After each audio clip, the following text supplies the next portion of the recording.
Hello, it is Ryan, and we could all use an extra bright spot in our day, couldn't we? Just to make up for things like sitting in traffic, doing the dishes, counting your steps, you know, all the mundane stuff. That is why I'm such a big fan of Chumba Casino. Chumba Casino has all your favorite social casino-style games that you can play for free anytime, anywhere with daily bonuses. That should brighten your day a little. Actually, a lot. So sign up now at ChumbaCasino.com. That's ChumbaCasino.com. No purchase necessary. VGW Group. Void where prohibited by law. See terms and conditions. 18+. This is VOCM Open Line. Call 709-273-5211 or 1-888-590-8626. The views and opinions of this program are not necessarily those of this station. The biggest conversation in Newfoundland and Labrador starts now. Here's VOCM Open Line host Paddy Daly. Well, all right, and good morning to you. Thank you so much for tuning into the program. It's Friday, May the 31st. This is Open Line. I'm your host, Paddy Daly. Beth Vegas, she's producing the Come On With It edition of the program this morning. So you'll be speaking with Beth when you pick up the phone to give us a shout to get in the queue. And on the air, if you're in the St. John's metro region, the number to dial is 709-273-5211. Elsewhere, it's toll-free long distance 1-888-590-VOCM, which is 86-26. Well, how about that weather yesterday? It was super hot yesterday afternoon, and you can tell that folks haven't brought their mind to the sunscreen season. Plenty of sun-kissed cheeks and noses here in the office this morning. And talk about a contrast in different parts of the province. While we had the temperatures well into the high 20s at one point yesterday afternoon, schools were delayed opening in Lab West. Both Lab City and Walbush would have been snow on the ground, and of course, slippery conditions, so hopefully that goes away ASAP for you folks. All right, quick check-in at the French Open. Of course, Roland Garros. Huge victories for Denis Shapovalov and Felix Auger-Aliassime and Bianca Andreescu, all onto the third round. But here comes the heavy-seeded players. Shapovalov gets the heavy-hitting Paul Hurkacz. Felix gets the big lefty American Ben Shelton. And Leila Fernandez, she's got the number 8 seed, the Tunisian, Ange Jabeur, today. All right, so good luck to the folks participating in the law enforcement torch run for Special Olympics. So there's a route that you should be aware of because there will be some traffic delays. So it begins at 8 a.m. this morning from Paradise Park, goes down Thompson Road through the Mount Pearl Depot, then they'll be coming down Kenmare Road. The finish line is at Capital Subaru. So there's going to be some delays. There will be some event marshals around to help guide the runners, but they're raising money, of course, in aid of Special Olympics, Newfoundland and Labrador. Bravo. All right, what does this say? Oh, and on this day, 2008, Usain Bolt, the Jamaican, broke the world record in the 100-meter sprint with a wind-legal 9.72. So, of course, he set that record in New York. Later that very same year, he broke it again at 9.69. That was in Beijing. And then in Berlin in 2009, the record that it stands at 9.58. And you wouldn't be able to measure that timing on Big Ben. It was on this date in 1859 that the world's largest four-phase chiming clock first started ticking. So, there you go. All right, so the Outer Ring Road cleanup. Disappointing result. I mean, it had to be done. It's not even the entirety of the Outer Ring Road, but 1,000 more bags of garbage this year compared to the year prior. So what is it, 3,750 bags or something of garbage? So couches, bike frames, a truck bed liner, and on it goes. So even worse this year compared to last. Anywho, and you know that's going to include some cigarette butts. Some interesting stuff going on here. Okay, so I wonder how it's being enforced on government property. We're told you can't smoke or vape, and the enforcement, nobody really knows how that's supposed to work, or even if it's working, period. And now the province is floating an idea. And it's thinking, though, to try to mimic what they're doing in New Zealand and in the United Kingdom, that they're throwing this around, and I'd be interested to hear from you on this. They're trying to bring forward the next smokeless generation. How? They're talking about banning tobacco purchases for anyone born after the 1st of January of 2009. So conceptually, all kind of sounds, okay, fair enough. It is a little bit nanny state kind of stuff. And let's be realistic. You know, when we talk about outstanding fines, and people just associate that with traffic-related matters, a lot of that can be for things like contraband tobacco. And prohibition has just never worked. I mean, it's actually brought more crime to town than prior to, the current state of affairs. So there will be tons of contraband tobacco around if people really want the product, but they're test driving this one and getting the reaction of the general public, and I'd be curious to hear what you think about it. I get it. The prevalence of cancer, and again, I'll just throw this back out there. In 2011, the government said they were suing the big tobacco companies. Haven't heard a single update since. Then they go on to say some of these measures are being considered because the amount of taxation brought in does not cover the cost of treating cancer patients in the province. And, of course, obviously that'll be the case. So it's an interesting play by the government. We'll see where it goes. On that front, the Canadian Cancer Society is also advocating that there be free medical travel all the way from blood work being done, diagnosis and treatment, and post-treatment follow-up appointments for people dealing with cancer.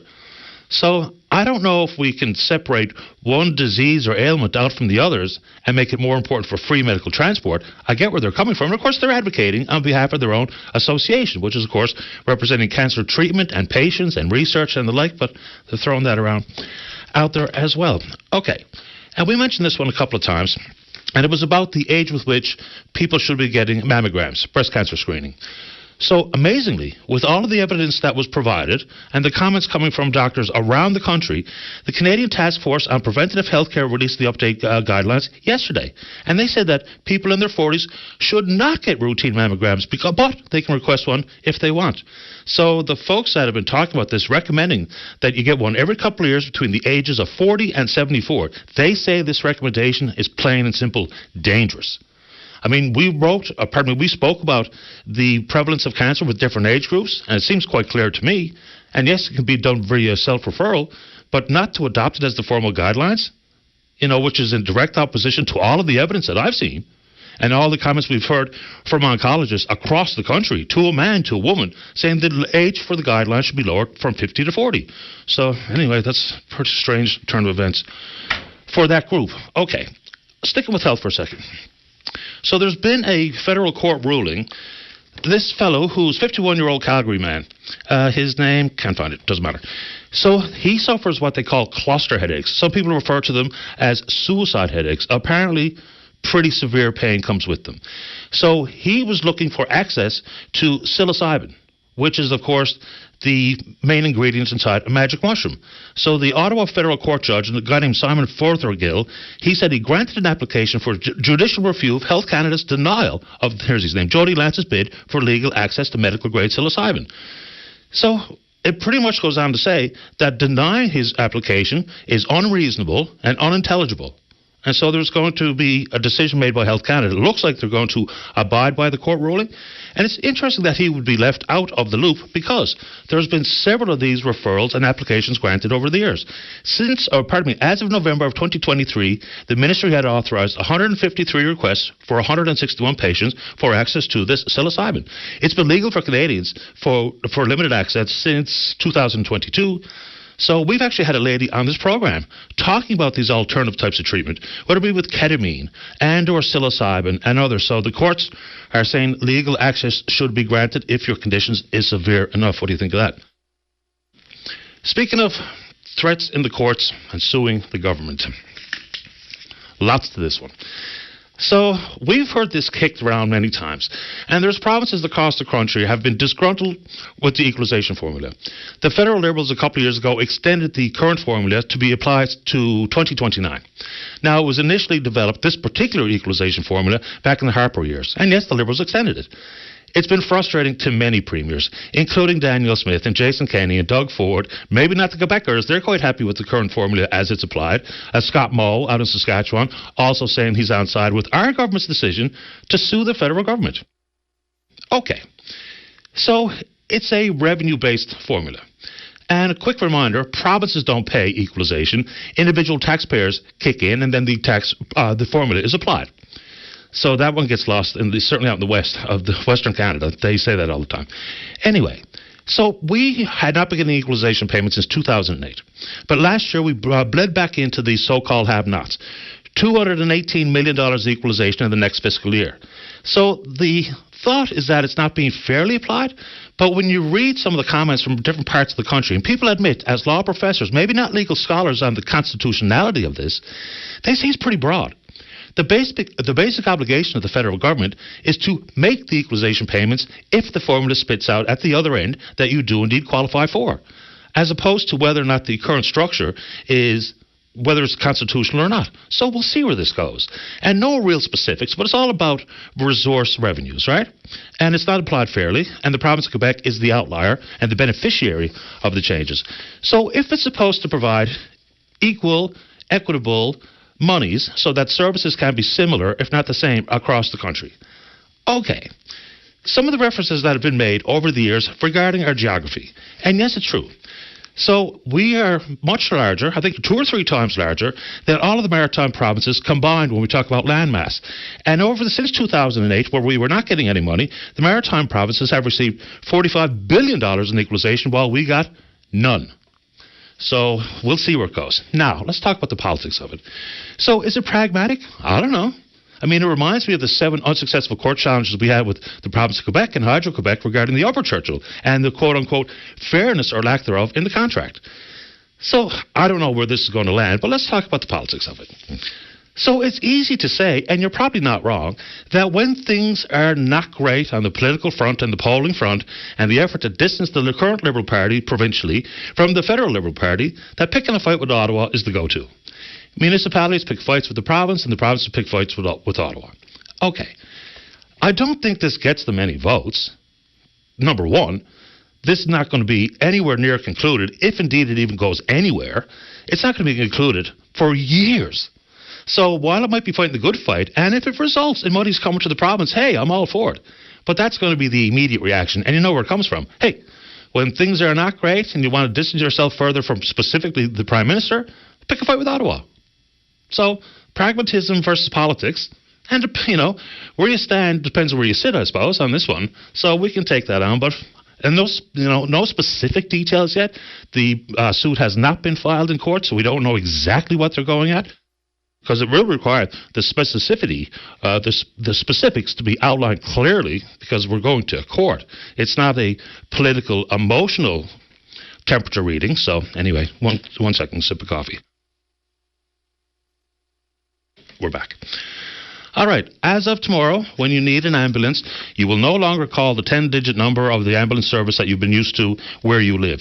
Everyone's going to be calling 911. So that's important to note. So everybody, as of tomorrow, call 911. So this is about the integration of these some 60 ambulance contracts that were in place. And as we know, we're kind of changing our approach to the air ambulance service as well. But look, this all sounds great, and they're talking about this ensuring a more modernized system, shorter wait times, better services. Okay, so if there's some 500 workers that have been staffing these ambulances, here's some questions. If they're all going to be brought into the public sector, which may indeed see big pay raises for some of these employees, but who represents them? Because that hasn't been a level playing field, or hasn't been one standard across the board, so who represents them? What about the concept of seniority? How is that being addressed? And how does the system even work? Is it a hub and spoke? Are there going to be more ambulances or fewer ambulances? More paramedics or fewer paramedics? We don't really know. Oh, there you go. Hubert Dawes in the queue. He knows a lot about the ambulance system, so he's with the Teamsters. So there you go. Who represents them? How does it work? How many people? How many ambulances? And how about seniority? So those are some of the big looming concerns. And there's also the thought inside what they're calling the 4 R's, apparently. Right care, right place, right time, right provider. Talk about expanding the scope of paramedics, especially in rural regions. So things like palliative care or wound care. So Hubert Dahl, I'm glad he's there to fill in some of these blanks that I just addressed. All right. Warning from Newfoundland Labrador Hydro. This happens all the time, and apparently there's a troubling trend in place. And this is people who are willing to risk life and limb to steal copper wire. This one comes from the Western Avalon Terminal Station in Chapel Arm. So they're stealing the grounding wires. So not only is that extremely dangerous given the high voltage, you could get severely injured, or you could die right on the spot while you're trying to pinch some copper wire. It also presents extremely dangerous conditions for the folks who have to go into the substation to conduct the repairs that you caused by stealing the wire. So I know people are struggling, but stealing copper wire at a high voltage substation, probably a pretty dumb idea. You want to talk about it? Let's go. I don't know if this is going to satisfy the worries and concerns being voiced by the folks in Change Islands or Fogo Island, but it's about the ferries. And, of course, you know the story if you've been listening to the program this week. So yesterday, the province decided they were going to send the Beaumont Hamel from the Bell Island run to service the folks on Fogo Island and Change Islands. Okay, Legionnaire's going to stay on Bell Island. That's the boat that they really wanted. So when the Kamituk W, which has been servicing the area in the veteran's absence, were replaced with a very small vessel called the Astron, now there will be a 2-boat service. I don't know if that has appeased or calmed or the worried minds of Fogo Island and Change Island residents. And we know the issues regarding commercial traffic and what have you. Now the Legionnaire will be on a one-vessel service on the Bell Island run. It'll load and go, probably try to satisfy the needs for those folks. So whether it be Mayor Andrew Shea or others who have talked about their concerns with the veteran being out of service, now a second boat has been added, which of course will make things easier and better, but might not solve all the concerns. And every time I bring this up, I get a lot of consternation and some pretty angry folks. The concept of resettlement. So, look, it's been entertained in different communities over the years. And in the future, there's going to be more of these very difficult conversations, neighbor to neighbor, right around kitchen table. And as a result of what the province thinks is going to be an organic demise of some communities, they've lowered the threshold of voting from 90% to 75%. And that was done back in 2021 under what they call the community relocation policy. I'm not bringing it up because I'm not one of those folks who says we have to empty out the bays, cut off every single ferry, because not every community is exactly the same. Whether it be population base or economy or jobs or young people, all of those different factors that have to be included in this conversation. But you want to take it on? Let's go. A couple of quickies before we get to you. Hopefully, folks, I'm talking about cyber attacks. Apparently, the good folks at NTV got hit with one, and they're threatening to publish some personal data regarding their employees, what have you. Hopefully that does not happen, and it just is a reminder that we are all susceptible as businesses or charities or not-for-profits or governments and individuals. So hopefully the folks at NTV are going to get through it. Last one. So amazingly, we've set a record for the number of people that are emigrating from Canada to the United States. It's the highest level we've seen in more than 10 years. So these are figures coming from the American Community Survey. All right, for context, 126,340 people emigrated from Canada to the U.S. last year. 53,311 were born in Canada. 42,595 were Americans who left to go home, and 30,434 were foreign-born immigrants to Canada who decided to move to the United States. I'm kind of caught off guard by that particular number, moving to the States, but I guess for a variety of reasons. Job, family, greener pastures, whatever it is that's influencing people to want to move to the United States. Anyway, as of 2020, there's about 800,000 Canadians living in the United States. That's 8 times more than the 100,000 living in the United Kingdom. Sort of interesting stuff. So, emigrating to the United States. I don't know if any of the water on those beans has changed, and I know this is not a Canadian story, but it will indeed impact political discourse in Canada. This morning, the former president woke up as a convicted felon. A jury of his peers, as they say, convicted him of 34 felony counts yesterday in a Manhattan courtroom. What that means for next steps for the way we talk about politics, the way this is viewed, I'll leave that up to you. And if you want to do that live on the program this morning, we can do it. It's always a frustrating conversation talking about the former president, but that's an interesting turn of events. People talk about it. It's about time, or it's the weaponization of the courts and everything in between. And, of course, he's still allowed to run for president. Hasn't been silenced. He's back on the campaign trail. Anyway, fascinating stuff. We're on Twitter. We're VOCM Open Line. Follow us there. Email address is openline@vocm.com. When we come back, let's have a great show to wrap up the week. We're going to start with the MHA, for the PCMHA, for exploits as Pleam and Forsey talk about Crown land legislation. Unanimity in the House of Assembly to, quote-unquote, expeditiously advance amendments to the Crown Lands Act. Then Hubert from the Teamsters wants to talk about the transition for ambulances. Don't go away. This is Open Line on the VOCM Bigland FM radio network. Welcome back to the program. Let's begin this morning on line number 1. Saying more to the PC member for exploits. That's Pleeman Forsey. Pleeman, you're on the air. Beth, can you check the pot to see if Mr. Forsey is there? Good morning, Pleeman. You're on the air. Same thing that started yesterday. We'll put Pleeman on hold, see if we can have better luck. On line number 2, say good morning to the representative for the Teamsters. That's Hubert Daw. Hubert, you're on the air. I don't even hear the click, Beth. There's something going on here. Okay, I'll see if we'll try this again. We had the same problem yesterday morning. I don't know what's going on here. Let's try one more time, line number 2. Hubert Daw, you're on the air. You're going to have to lock him in for me, Beth, out there, I think. Do you know how to do that? Okay. I'll let Beth figure that out while we try to get the gremlins out of the phone lines, and we will indeed join both Mr. Forsey and Hubert Daw to talk about the transition for ambulances. It's one thing to know that we've arrived, well, I guess tomorrow, being the 1st of June, and moving into this integrated system, but still some of those big questions that have been asked, I don't know if the answers have been given to people like Hubert Daw, the Teamsters, and or Jerry Earle at NAPE about some key issues. Yes, it's going to be nice for some of those folks that have had the disparity between rural and urban ambulance services, paramedics, about rate of pay and what have you, but the seniority question was certainly top of mind for many who were in a senior position and consequently weren't sure whether or not that was going to be recognized in this new integrated system.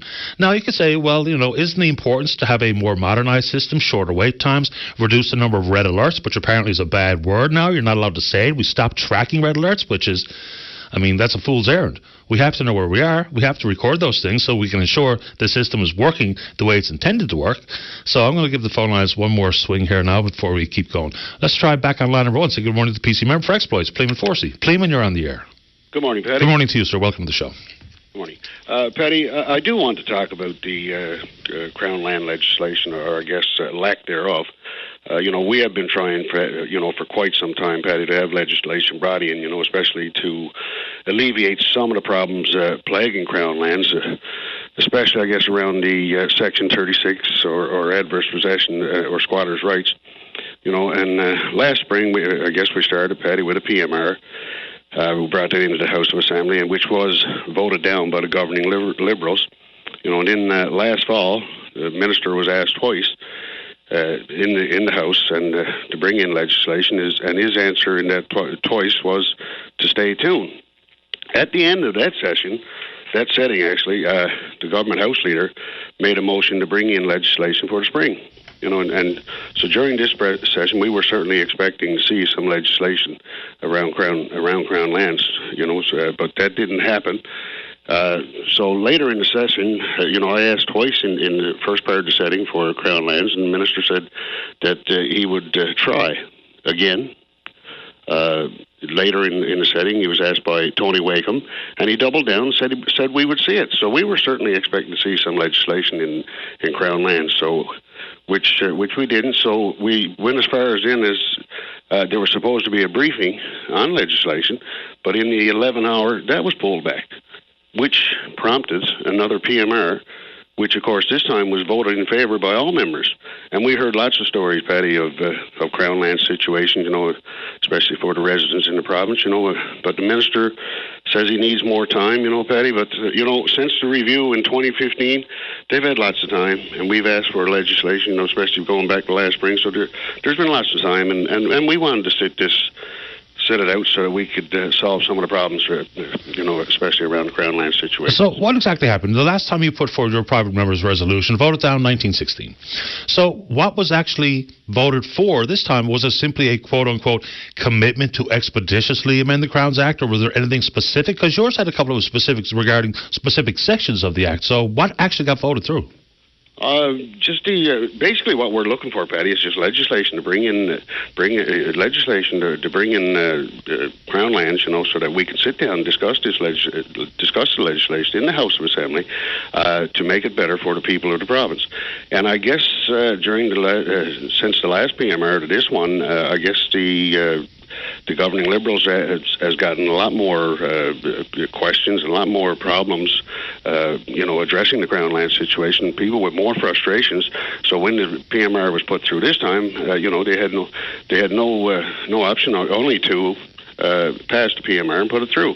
So which now would leave, hopefully, that coming up this fall, we will certainly see legislation. We want to see it this spring, so that the time is here. The spring is here. People want to build. Farmland needs to be done. People wanting to move, wanting to sell, wanting to buy, and a lot of that comes around the Crown land situations. Yeah, we had Greg French on the show yesterday, who's been a wealth of information to help us try to understand where the gaps are, where the flaws are, what can be done to make it a better system. Because before long, this will be a bigger story than just the few we've heard about. The ones that have made all the headlines. And I'm almost tired of putting the diamonds in the crosshairs all the time here, but they have been the poster family for this issue. And Mr. French says that he's got two heading to the Supreme Court next week. So this is a pretty widespread issue. It is, Patty, and I've talked to Mr. French as well, and he is a wealth of information regards to Crown Lands, and that's the people sort of thing you have to sit down with, stakeholders involved, and get down, let's iron this out and get it done. I mean, I agree it's been successive governments, Patty, but I mean, it's time to get this done, sit down, bring it into the House of Assembly, let's have some deep and hearty discussions about it, and hopefully we can resolve some of the problems around the frustrations of Crown Lands. Yeah, I mean, like back to your PMR, there was a couple of specifics that were up for debate, and there was some debate, even though it got voted down. The problem for me, and I could be wrong, but it doesn't really feel like there's a firm grasp of the enormity of the problem, and even more so, the solutions that are available.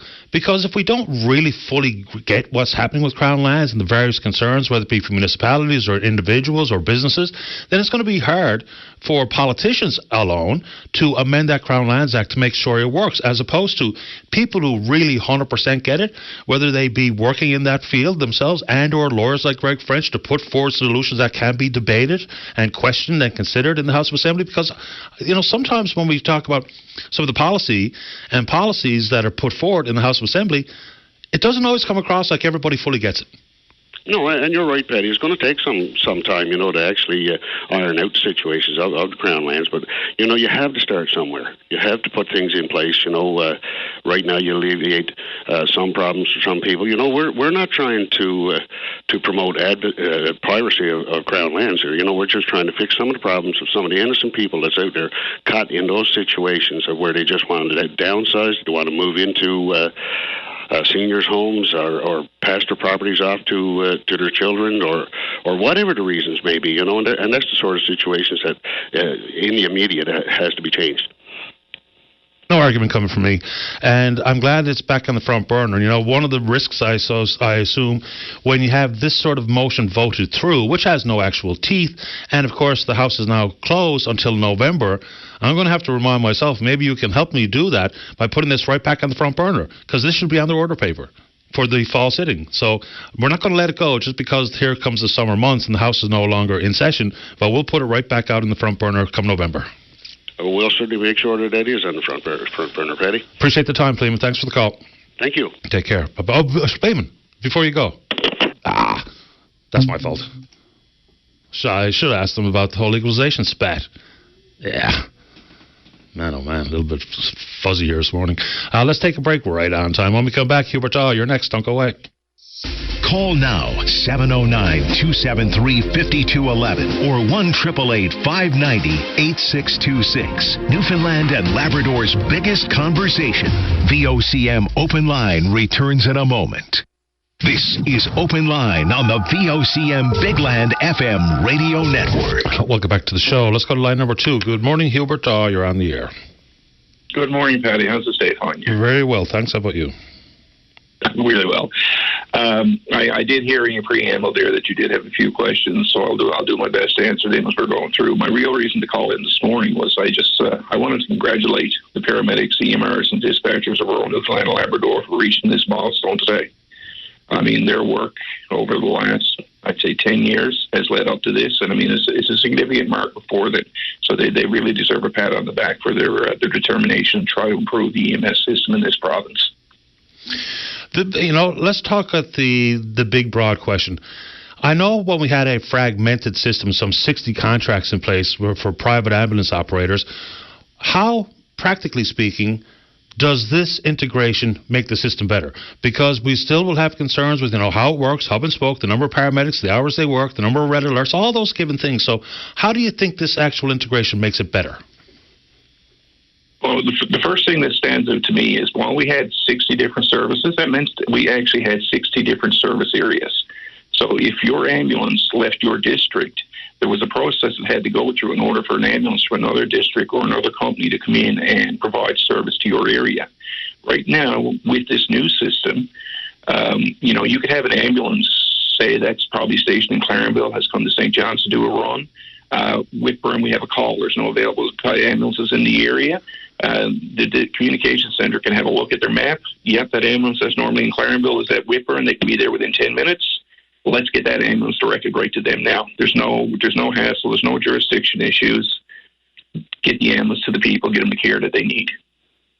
Okay, so that's a fair point. So if I leave my service area, then, there might not even be a backfill available. So in the past, even if you were talking about, up in Trepassey, and one of the fewer ambulances left for St. John's, couldn't another ambulance service from a different area come in, or were they only confined to their distinct service area? There was a document that was, had to be reached between the operators to provide what they call a memorandum of understanding. So that would, the companies have agreed, and it had to be that. It had to be an agreement. If, I run company A, but I don't like the operator of company B, and he's the nearest ambulance to me, I'm not going to sign a contract with him for him to come into my area and take my calls and take my profit away from me. And there was no mandate or no obligation for that to happen. Yeah, so that's a very concise answer to how the system should improve by this. So, people talk about the structure, the formal structure of it, and whether or not there's going to be more paramedics or fewer, more ambulances or fewer. So is this your basic concept of the old hub and spoke, whether it be 5 or 8 hubs in the province that would be the central dispatch for servicing that larger area? That's what we were led to believe. It's the only time that we did actually hear a reference made to what type of system it was going to be. It would be a hub and spoke system, and for coverage, I mean, like you said, you only look at 5 or 6 hubs. I mean, that gives them all an extremely large area to cover themselves. While it will centralize the ambulances and make more ambulances available in each of those areas, it's a geography issue that you got to look at sometimes too when it comes to placing these ambulances, right? And I'm not so sure how that's going to work out. But I mean, the government has reached out to, the tenders are out now. There's 2 bids successful now apparently for a private company to have a look and see what the best way is of distributing the ambulances in the provinces and making it most effective and most cost efficient. I think is probably the bigger game here, right? Yeah, I would assume so. So, you represent some paramedics and NAPE represents some paramedics. Who represents them now in this integrated system? Well, we've been phased out of the program altogether. As of midnight tonight, we will have no paramedics or EMRs being represented by the Teamsters in this province. We do have some dispatchers who are going to be continued on, I guess, for the transition from, the local number to the 911 system. Just a minute. I think my understanding is that they will continue on for another week or two to ensure people are not left, calling the wrong number and not getting an ambulance when they need it. But my understanding is, and I'm not sure how the division is going to be, but the members will be represented by the government representative unions now of NAPE and QP. And do you, if you've been taken out of the equation, maybe you don't know the answer to this one, but some of the concerns we've heard from individuals, and I guess Jerry Earl broached it on this program as well, is about acknowledging seniority. Because if you've worked in the industry as a paramedic for 20 years and get blended in now, and all of a sudden you're represented by Hubert Dodd, now you're represented by Jerry Earl, what about seniority? Do you happen to know what happens to that? When the part of the enrollment package that came from Newfoundland and Labrador Health Services asked the employers to supply a letter of confirmation of employment so that the paramedics and EMRs could be fit into the wage scale based on their seniority. Unfortunately, the vast majority of the private operators took the stance that they don't have to provide that information, and as such, they chose not to. I'd really like to know how NAPE and QP are going to address that, because I mean, I recognize that essentially everybody's going to work for a hospital system now, and if this amalgamation hadn't taken place, and I decided tomorrow I wanted to go into the hospital system, I start from scratch. But you are right. I mean, we have people who have 30 plus years, providing services to the people of this province, and all their seniority is going to be on now. There is a significant difference in the pay from where they could come in with that much seniority versus where they come in at base level. And, I really hope that's a question or an issue that can get addressed relatively quickly, because I think the success of this is going to hinge on how content the medics are moving into the new system. We've heard for years that we've had medics that are just holding on because they know change is coming and they want to see what the change is. But if this ends up being more of a detriment to them, and they don't have the same quality of life as what they had before, I think it's going to have a very, very dark progression, I think. Possibly. It'd be nice to have a bit more of an explainer from the government exactly what's happening here, and or Mr. Earl or whoever would like to chime in here. So let's hope that this modernization does indeed lead to shorter wait times and what have you. And what's your thought on having your organization backed out of this in full? Because that's dues-paying members out the door, and a big area of concern for EMRs and paramedics that you've been addressing over the years and fighting the good fight on their behalf. So what does this make the Teamsters feel? What's the reaction? We're disappointed, but I mean, when I got first hired into this position, I was told right from day one our goal was to better EMS in this province and make better work environments for our members. And through the dedication of our members and the support of our members, I mean, we've seen some significant strides in improvements in the private system, and now that we're moving towards this public system, I think that's probably the biggest marker that I can take away from this, that we've had success over the last 7 years in trying to improve work conditions in rural Newfoundland and Labrador. Yeah, and last one before I let you go, Hubert. There was some nonsense floating around that people working in the industry and or at the union level or whatever were being told that they cannot or should not use the word or the words red alert. Because unless we know exactly about availability, how are we going to measure whether or not we're doing better, shorter wait times, fewer red alerts? Because that seemed quite nonsensical to me. It seems like, the people's feelings were being hurt because we were tracking it, but it's an important number to track. Absolutely, and I think we've had that discussion in the past. When Eastern Health at the time because they were really the only ones that were keeping the good, solid numbers on red alerts. When they made that decision to stop that process, I think that was, for a system that's supposed to be so transparent. Here's the most transparent thing we can offer. If we have 30% red alerts this year and we're down to 15% now after the amalgamation, there's a tangible number that we can use. We can see that this is working. If we don't track that information, then that's really the biggest obstacle, I think, in EMS to gauge, is this going to be a success or not? I really think they should reconsider looking at these red alerts and delays in the ambulance service, because that's going to be the true markers, I think, is if this is going to be successful or not. 100%, because if we're not going to track one of the most serious issues being the unavailability of an ambulance, how do we know if this new system works, period? So, Hubert, it's an interesting conversation, and I'm sure the Teamsters are disappointed to not be part of this new integrated system, but I appreciate your time this morning. We're still going to stand behind our paramedics and EMRs as we're going forward. We'll try to be advocates for them and do whatever we can to continue seeing this advancement of EMS in this province. Again, like I said, I just want to congratulate all the EMRs, PCPs, and dispatchers for all the hard work they put in over the last few years. Appreciate your time, Hubert. Stay in touch. Thank you. Take care. You too. Bye-bye. All right, let's keep rolling here. Let's go to line number 1. Don, you're on the air. Hi, Patty. Good morning. Good morning to you. I just wanted to make a quick comment on the healthcare system and an interesting little thing that happened to me this week. After 31 years in the healthcare system myself, and then I retired back in 2018, and was super glad to get out, and still glad that I'm out with all the problems that are within the system. Horror stories all over the place. 2 direct family members that had one family member delayed treatment on a cancer diagnosis, and by the time he was diagnosed and treatment started, it was 9 months later and a bit late. Another direct family member that ended up just getting fed up and getting on a plane and going up to Toronto, getting diagnosis and starting his treatment. What happened to me this week?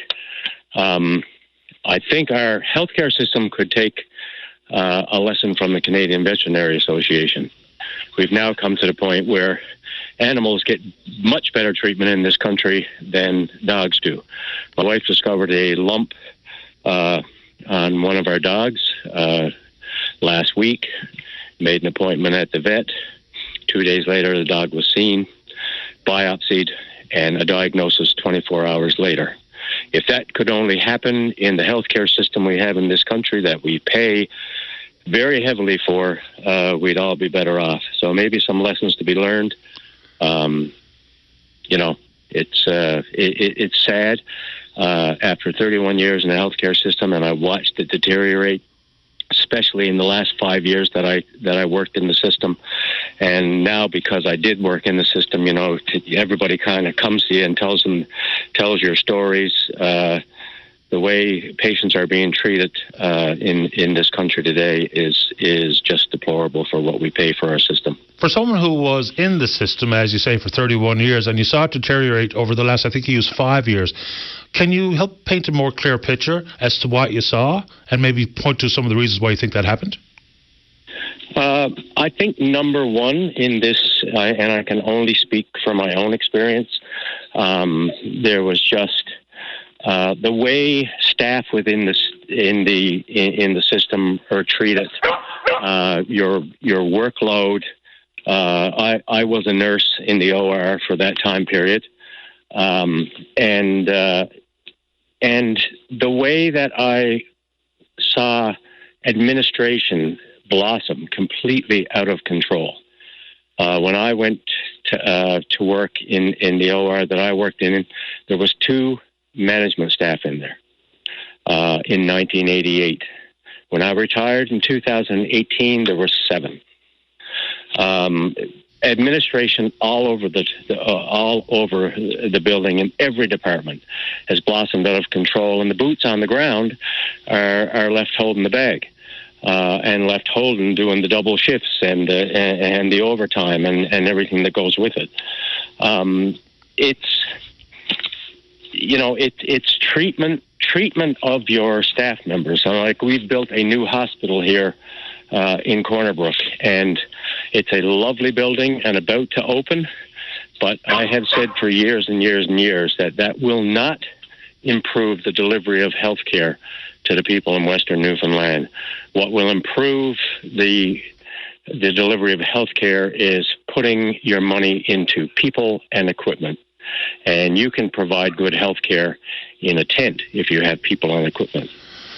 Isn't that the truth? And I think the same could be said for the new mental health and addictions facility being built in the Health Sciences Complex. What that new hospital, what that new facility here, what new long-term care facilities mean is new, cleaner, more modern surroundings. It does not change how the system is serviced and how it's delivered. Exactly. You're 100% right. We have no more. We'll have a few pieces of new equipment. Whether we can find people to operate it or not is another question. But the exact same staff and the exact same numbers of staff and the exact same numbers of sick people will still be what's here in the system, and that remains unchanged. And government pays a lot of lip service to improving, and that's not just the government of Newfoundland. I have family right across the country, and it's the same horror stories. I think what we need is a real revamp of our system. Get back to basics. Put your money into people and equipment, and it sounds like a simple solution, but it certainly isn't. It's a very complex problem. What's happened, but I did see a deterioration over the years that I've worked, and what is going on now within our system, trying to get to see a doctor, trying to get diagnosed, trying to get through emergency departments when you do get there. I've seen situations with our own grandchild a year ago who ended up with a virus, and like the two, my wife and myself are both nurses, and that child back in our day, through the 80s and 90s and the early 2000s, would have been admitted to ICU. He was sent home to be cared for by family members. Help me remember. So you, by the sounds of it, you worked in the old Corner Brook Hospital, Don? Is that right? Yes. Okay. Yeah, I did. So how many beds were in the old hospital? Because I know the new facility has 164. That I couldn't tell you. I do know that it decreased over the years dramatically. What were patient beds became offices all over the building. And that was the big struggle through the last few years that I worked. It was frustrating for us. It was frustrating for the surgeons, just physically trying to find a bed to put a patient in that needed a bed. Surgeries being canceled because there was no beds. The list just goes on and on. But the deterioration of our system, I mean, for myself, it's actually when I go into the hospital now, or hear these stories, or see what's going on with family members, it's absolutely heartbreaking. Like the delivery of care and the quality of the care that's being provided now is nowhere close to where it was years ago. And this one, I'll run it by you. I'm not sure if you're the person to speak to it, but it sounds like a monumental task to move all the patients in one day from the old hospital to the new hospital, some of which could be quite ambulatory, some are really quite sick. Does that process and that time frame give you a reason for concern? I'm not involved in it. I probably know just what you know, and I know the big move is going on this weekend. It is a daunting task to try to run when you don't have staff to run properly one hospital, and basically you're put in a situation over a period of a week where now you have to run two hospitals and move everybody and equipment around. It's logistically it's a very daunting task. That's about all I can speak to on that. It sure sounds like it. And this is not a question for you, just a comment from me, is, one of those concerns as voiced by Eddie Joyce and other families who were quoted in news articles, the fact that some of their loved ones are going to be moved pretty far afield to occupy a long-term care bed as opposed to being close by family like they are currently today, that story kind of gives me reason to really question what we're actually doing. Because I think if we get the staffing levels right in long-term care, it probably makes things a little bit more efficient inside the hospitals themselves. Because how many people are in a hospital bed that belong in a long-term care bed? Yeah, that's a situation that's been going on for years. Sure. Because of the shortage of long-term care beds. There's nothing here in Corner Brook, but we have a bed in Stephenville, so that's where you go.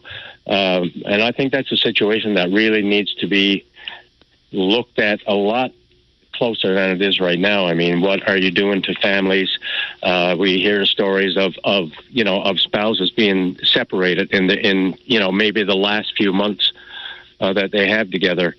Those situations really shouldn't happen. And then we're in a situation in Corner Brook with new facilities, and you're shipping people out to other facilities. Like you got to really look at the reason. In my mind, it's to lighten the load on the people that are doing the move, and perhaps leave our own beds empty here in Corner Brook while we fill others. And it's a situation in my mind that should never happen. Yeah, they're talking about the newly renovated 18-bed facility based St. George. Families from Deer Lake who had their loved ones much closer by in Corner Brook. Now some families are being moved to Burgeo, up the Great Northern Peninsula.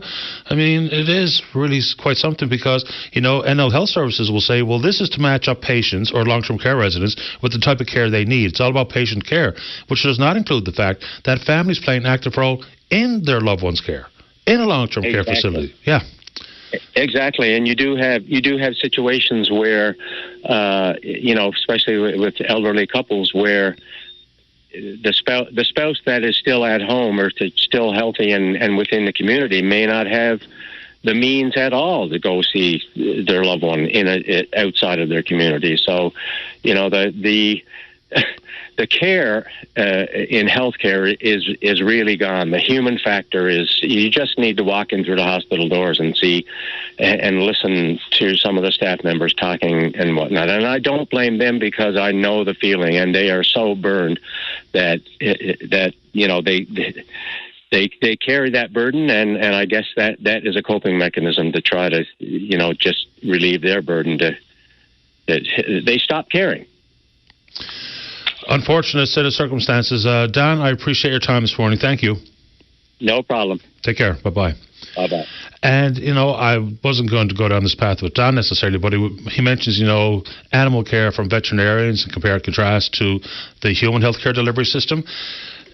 Every time that the word veterinarian is mentioned, inevitably, and I just saw the corner of my eye, a couple of these emails flowed in, it's one thing to get quick care, but it's the associated cost that also gives people reason for concern. Let's go ahead and take a break. When we get back, plenty show left to speak with you. Don't go away. This is Open Line on the VOCM Bigland FM radio network. Welcome back to the program. Well, the caller in the queue, we're going to save him for after the news because it's out 58 and a half already here on the clock. So I'm never really sure how people hear what is said on the program, but got an email that was really quite vicious and telling me to knock off promoting the use of dangerous drugs. Like, I'm not even sure what that's in reference to necessarily, because it's not about it. And I suppose this came from the comments regarding a court ruling for an application for this fellow out in Calgary to have access to psilocybin. And, of course, that's the ingredient of the hallucinogenic mushroom, the magic mushrooms, the shrooms. That's not promotion of anything. There's a program at Health Canada that's called the Canada Special Access Program. It's been in place for quite a long time for exactly this reason. So for treatments that have not been working for this fella, and his ailment is suicide headaches or cluster headaches, and he's had some luck, and people have had some luck by using this alternative drug, in this case psilocybin. So this is not promoting anything. This was actually a court ruling saying that the denial of his application was unreasonable and unintelligible. So that's what we were talking about. You know, it's not encouraging anyone to do it because there was medical grade psilocybin that has been prescribed to, I think it's some 153 patients already through that special access program. So that's what the story was about. Not whether or not that's good or bad. It's just the facts of the matter based on a court ruling. I'll just check in on the Twitter before we get to you. All right, we're VOCM Open Line. Follow us there. Certainly lots of comments coming in regarding issues at the 49th parallel and below, but anywho, that's that. Email address is openline@vocm.com. When we come back, let's continue off having a great show. We're going to pick up where we left off with Pleeman Forsey and whether or not there's any teeth in the motion that got passed through the House of Assembly regarding Crown lands. That and whatever you want to talk about right after this. This is Open Line on the VOCM Bigland FM radio network. Well, excuse me. Welcome back to the show. Let's go to line number one. Adam, you're on the air. Hey, buddy. Good morning. Morning, how's it going? That's kind today, thanks. How about you? Not too bad. Grand. I'm flat out here this morning. I'm currently in the process of potting up hundreds of tomatoes and pepper plants to get ready for the rest of the year. Sounds delicious. Yeah, so I'm just calling about seemed to be a lot of conversations around the Crown lands the last 2 days in the House and on the show.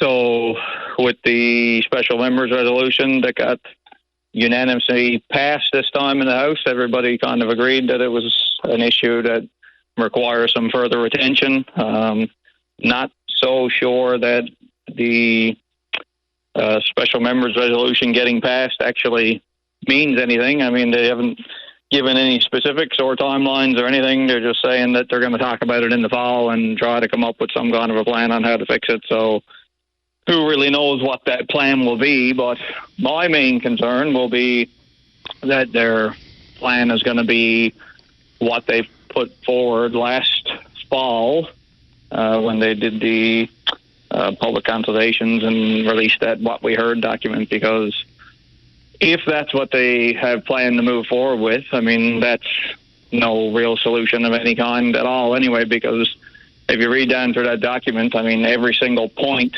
that the government put forward as a potential solution to these Crown lands issues, every single one of them had 60 to 90% of respondents say that that's not a real solution and it's not going to fix the problem and it's not going to help them in their situation. So I don't know what they're planning on doing, but hopefully it's not that. Well, we spoke with Pleeman Forsey already this morning, and confusingly, like even when he put his resolution forward there a couple of years ago, it got voted down. It did get some debate, but it had a couple of very specifics, references, specific clauses in the Act itself. This one here just felt like we all agree that we're going to do something, and that's it. That was like no teeth, no specific references, no concerns regarding Section 35 or anything like that. Just we all agree something has to change. Yeah, and that's my concern, that they're just, saying it because it's become such an obvious problem that needs to be fixed. They're just saying it so that they can avoid the debate and avoid the argument and avoid the blame and say, yeah, we're going to fix it. But they're just going to continue on the same path that they've been on and just kind of push it to the back burner and make reference to it every now and then because everyone knows that it's a major problem, but not actually do anything to fix anything. Yeah, I feel like I've done, not to blow my own horn here or anything, but I feel like I've done way more work on this matter than any of our elected politicians in the last 4 years, and all of my time is volunteer time. I'm not getting paid to solve the Crown Lands issue in Newfoundland, and the people who are getting paid to solve that problem are ignoring the problem.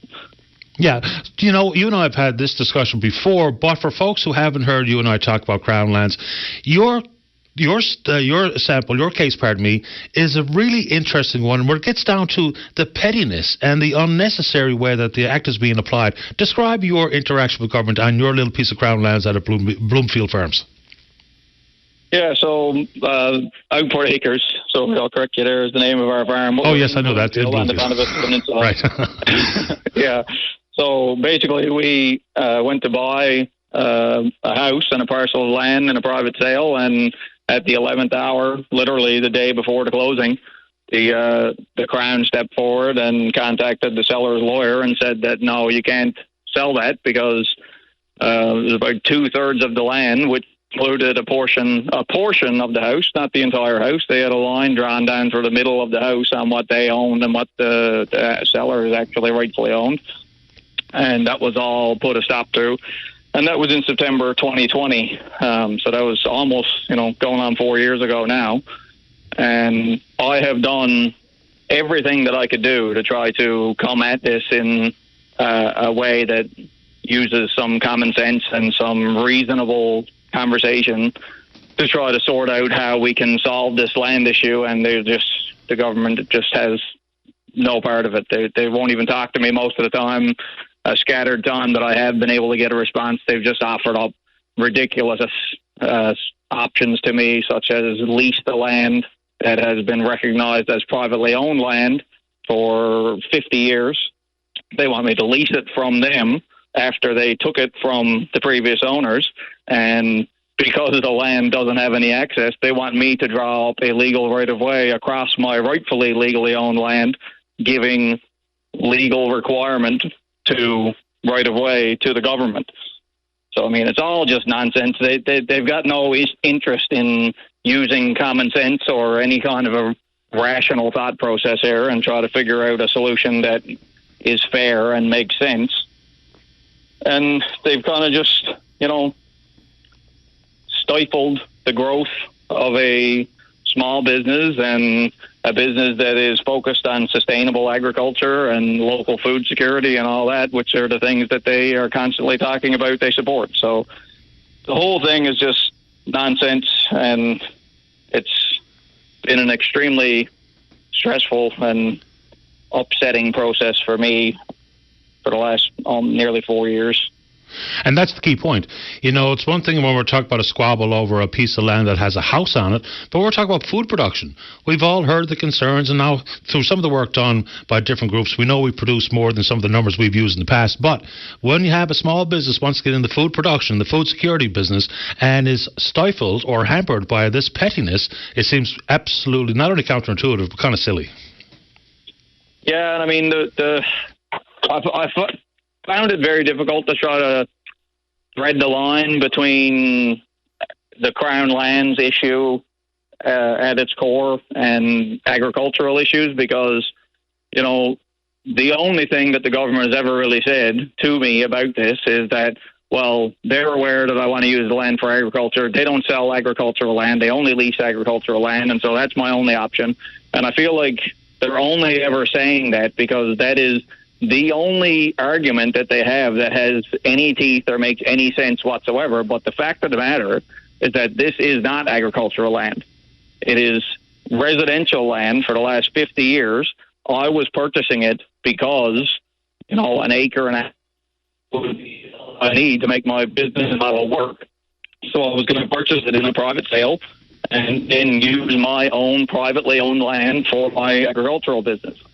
But they don't have any arguments for the Crown Lands issue to justify how they're nullifying people's property ownership. So they just keep leaning on the agricultural lease because that's the only argument that they have.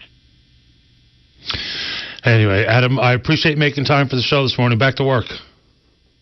Yeah, perfect. Thanks, Eddie. All the best. Bye-bye.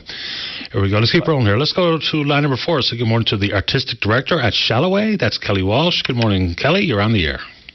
Hi, good morning. Welcome to the show. Hi, it's great to chat with you today. It's funny, we had a choral-related conversation yesterday with Jim from the Singing Legionnaires. Oh, that's fabulous. It was fabulous, actually. We'll actually be singing with the Singing Legionnaires on July 1, so we're really excited about that.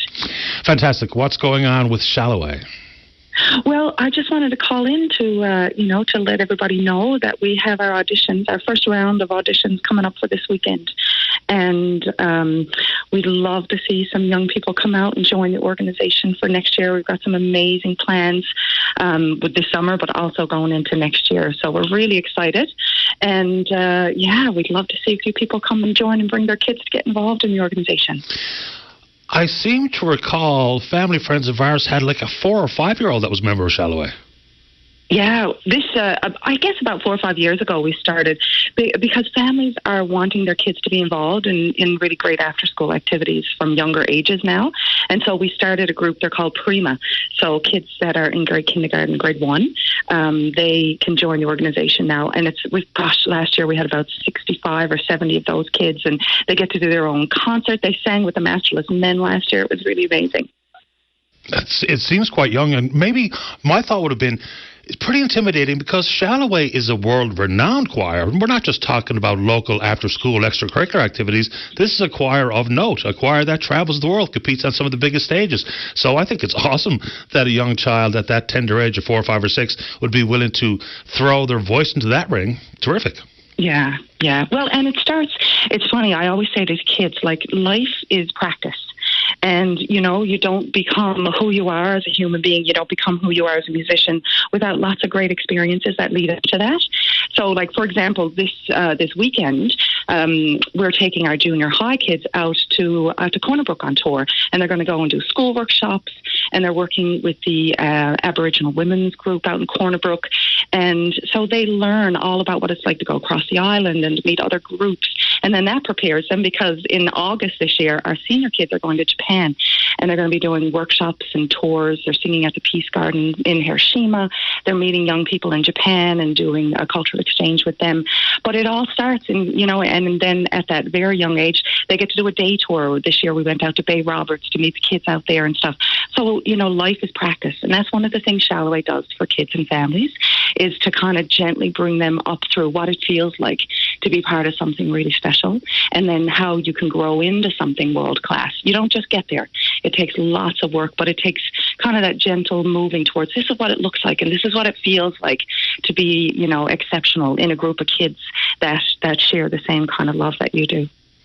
When it comes to auditions, is it a matter of I pass the audition, I'm thrown right into the traveling component of the choir, or are there people that show promise that are brought into the fold and they're massaged and they work on their craft to eventually join the big choir? Well, usually people kind of come into the choir when they're a bit younger, and then they grow up through the choir. So, for example, this year we have 26 kids that are graduating. They're 17 and 18. They've been with me since they're 7 and 8 years old.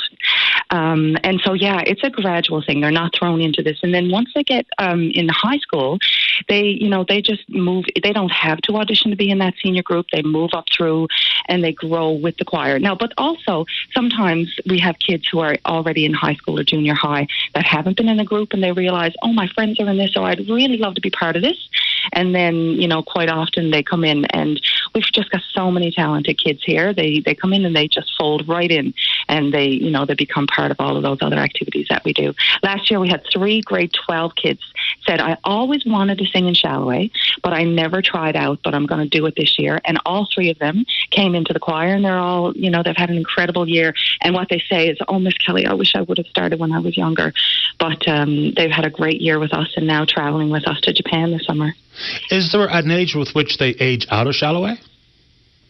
We actually just started 2 years ago because people who were graduating were saying, I've had this in my life for years, and then I graduate grade 12 and now I don't have it, because it becomes a big part of their lives. And so we actually now have a group where we have some post-secondary kids that come with us. So we've got I'd say probably 15 kids that are in university now. We've got one kid that just got accepted into med school. We've got a kid who doing engineering. So yeah, there's also a group. They're called Exultate, and university students can do that as well. And actually next year that group is touring to Spain. So lots of exciting things for kids who really do in the university years want to continue to have that part of their life. Just for someone who might be considering trying out or auditioning this weekend, what do they need to know? How do they need to prepare? And that I'm so glad you asked that, Patty, because some people think it's going to be a really difficult thing. They come in, they can sing Happy Birthday, they can sing, Twinkle Twinkle Little Star, they can sing a folk song that they love. Really, it's just coming and meeting me and, singing something small that they would normally love to sing. And I do things called echoes, like I'll sing something and they have to sing it back to me. I'll ask them a few questions, and that's all they have to do. It's nothing that's intimidating. And every single kid at the end, I say, now you were nervous coming in, but how was that? And they went, that was totally easy. And we have a really beautiful time meeting each other. So it's not intimidating at all, although it's natural for people to feel that way. But every single child who's done an audition has said, oh my gosh, that wasn't hard at all. Yeah, I'm glad I asked because, if you're sitting at home listening, I hope Kelly Walsh doesn't want me to bring in Ballad to the Moon or Ave Maria or something like that. No, a little Twinkle Twinkle is great. Wonderful. Kelly, where and when for the auditions? So we do them throughout the summer as well. Our first round is this Saturday, and it's going to be at our office, and people can just go to the website, Shalloway.ca, and there's a form you sign there so that you can get a name. You don't have to wait around then. You'll actually get a time to come in, and yeah, you just go on in and meet me and sing whatever you like. It'll be so great. Where is your office? It's Halley Crescent. Right. It's nice to have you on the show, Kelly. Anything else you'd like to say before we say goodbye? No, that's great. I just want to say thank you to you for all that you do, Patty. I appreciate that. And the same to you. Okay. Take Bye-bye. care. Bye, Kelly. It's Kelly Walsh, Artistic Director at Shalloway. Let's take a break. Don't go away. This is Open Line on the VOCM Big Land FM radio network. Welcome back to the show. Let's go. Line number 3. Jason, you're on the air. Hello, good morning, Patty. Good morning to you. I'd just like to touch base on the ferry system there. I know over the last few days there's been a lot going on there with Fogo Island and Bell Island, and you see the communities fighting against each other, which should never happen in my opinion, because it's no fault of either island in particular, and also too the question, I haven't heard the question asked of why the veteran is still down in dry dock. What had happened there was, I think she lost an engine. She had to go in because, of course, she can't run with 2 engines in each. So they brought her in, and the insurance had made them, take the engine out, and you got to reballast the boat so that it's for the stability side of it. And then they decided to, at this particular time, put in what's called a PMS system, a new power management system. So they had it tore out, basically. They had it tore out of the vessel without the proper parts to put in it. So it's the same as you, Patty. You're home, you got trouble with your electrical panel, you got trouble with one breaker, and the contractor comes in and says, we're going to rip out this panel, and we're going to rip out the panel, and we don't have any parts to put back in it. So, you got your power gone for a couple of days, or it could even be a month or a couple of months in this instance, right? So, so at the end of the day, like, what I don't understand is, why don't you hear the ADM on the radio? Why don't you hear the Marine Superintendent? Why does the minister always have to get on and, try to solve these situations when, they have a lot on their plate, and lots of times they don't know what's on the go, on the bottom of the chain. And this vessel has been down there for 3 or 4 months. And I know for the first couple of months, there's been nothing done with it. And, and the people rely on this service. And then, then I heard Mr. Hutton on there yesterday talking about, we spend $92 million a year on these ferries. Like, that comment to me is more like, well, geez, you can probably do it for 50 if you manage it right, if you do it right. Like, these big numbers to me, they're not real appealing when, I've done work on those boats for almost 20 years, and I see the waste of money, and I see, I see parts that has been bought that never went on the vessels. I've seen people get jobs in positions where, they're not qualified for the positions. I've seen I've seen all of that go on, and I just don't understand. And next year and the year after, let me tell you, they're going to go through the exact same thing. Now they made a good decision by taking the Bowman out in Fogo, but then you got Bell Island. That's they're down to one ferry, and if they lose that ferry, well then and then also too, I've heard, well, maybe we should buy some more boats. There's 8 boats with 6 runs. You got 30 people in an office in Lewisport. I mean, I do work for Canship, and these people, they manage their vessels unbelievable. Coast Guard, the same thing. I mean, Atlantic Towing, I do work for them. A vessel goes in the dry dock, and no disrespect to the boys in the dry dock, but those vessels go in, the parts are on the vessel before she goes in to refit. They're in there for a month, and they're back out. And it's just that simple. I want to pick up on a point you made about, why don't we hear from the managers at the Marine Division? Why don't we hear from the assistant deputy ministers, what have you? Excellent question. Because, it's a bit of a revolving door in most ministerial portfolios. So sometimes, in the early days, they're not necessarily up to speed. And then before you know it, there's a new minister in that role. And a lot of the power and the knowledge and the setting of policy comes from these senior bureaucrats. But we never get to talk to them for some reason. You never do.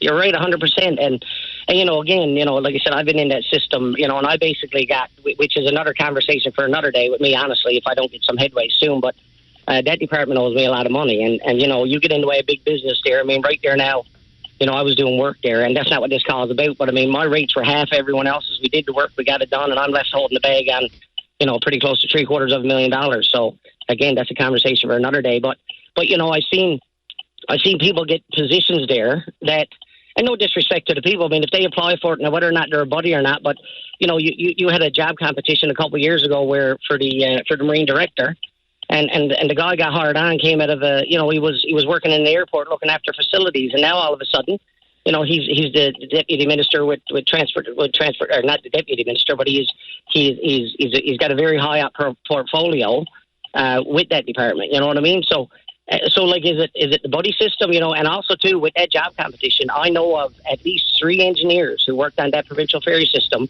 who are up in age. They, they're sick and tired, I guess, of beating around the boats, gone from their families. They apply for those jobs. And if you're looking for somebody to hire on, who else would you want? You want somebody with experience. They know from right from how much fuel the boat takes, when to get the fuel, the right times, where to procure the parts. How long it should take to do a lot of the work because they've seen it with their own eyes, and how much it should cost. But then you go and hire on people, and again, no disrespect, but you go hire on people who they don't know that industry whatsoever, and then they get a year down the road they got a bigger job. So was it done just to give that person the job, or was it done because they didn't feel that the people who applied for it were qualified? We all know the difference at the end of the day, right? So and again, like, to see these islands, I know a lot of people on these islands. I've been on them, and it seems like it's calmed down there now a bit. But the I won't say the government, but the department are the ones who, instead of going blocking the ferry down in Fogo and Bell Island, you should go to Lewisport. You should go to the Confederation Building and the people who are making the decisions. The commuters don't make the decisions. They're just trying to use a service, same as me. If I'm driving back and forth over the highway, I expect for the road to be plowed, which it's not.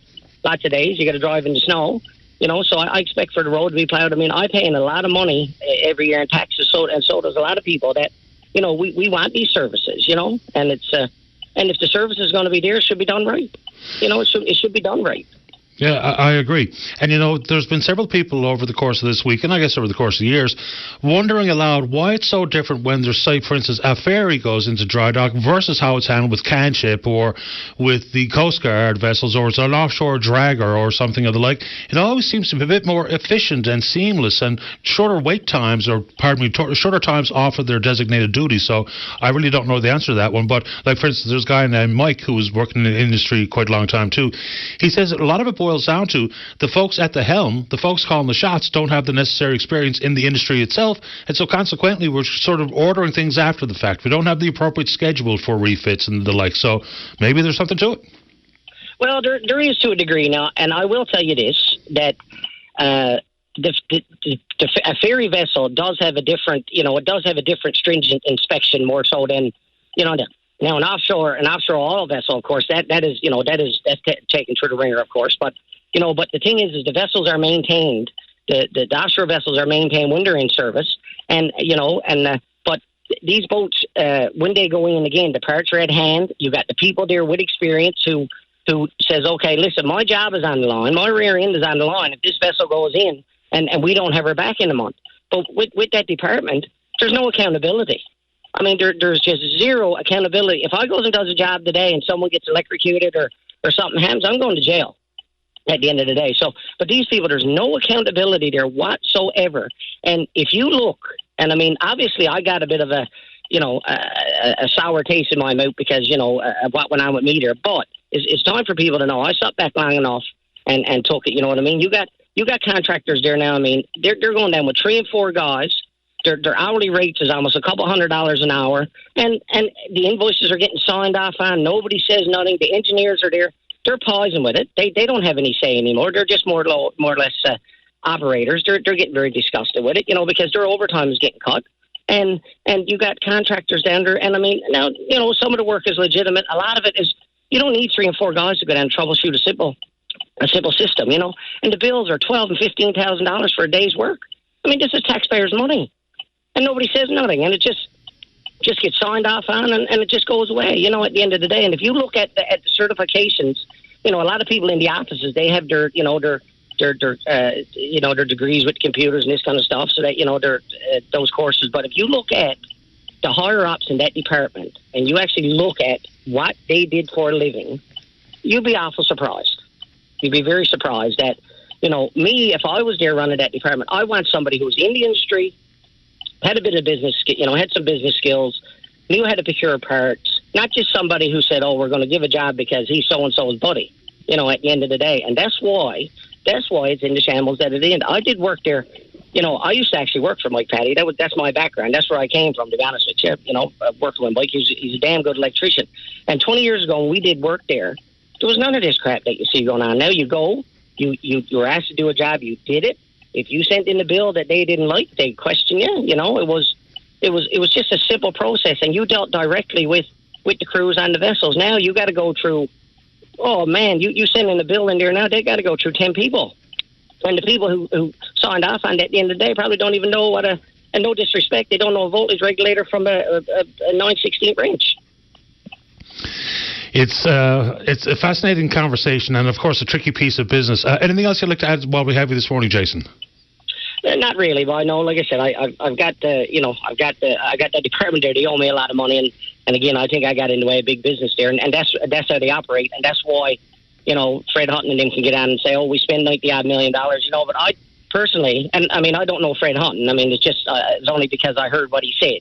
I'm not picking it out, but anybody for that matter who would make that comment is, boys, if you're spending $90-odd million and you got to go and rent a vessel from a private contractor, I think you should probably look at you should look at them and see what's going on, right? Appreciate the time, Jason. Stay in touch. Thanks. Thank you, buddy. You're welcome. Bye-bye. Let's go and take a break. Don't go away.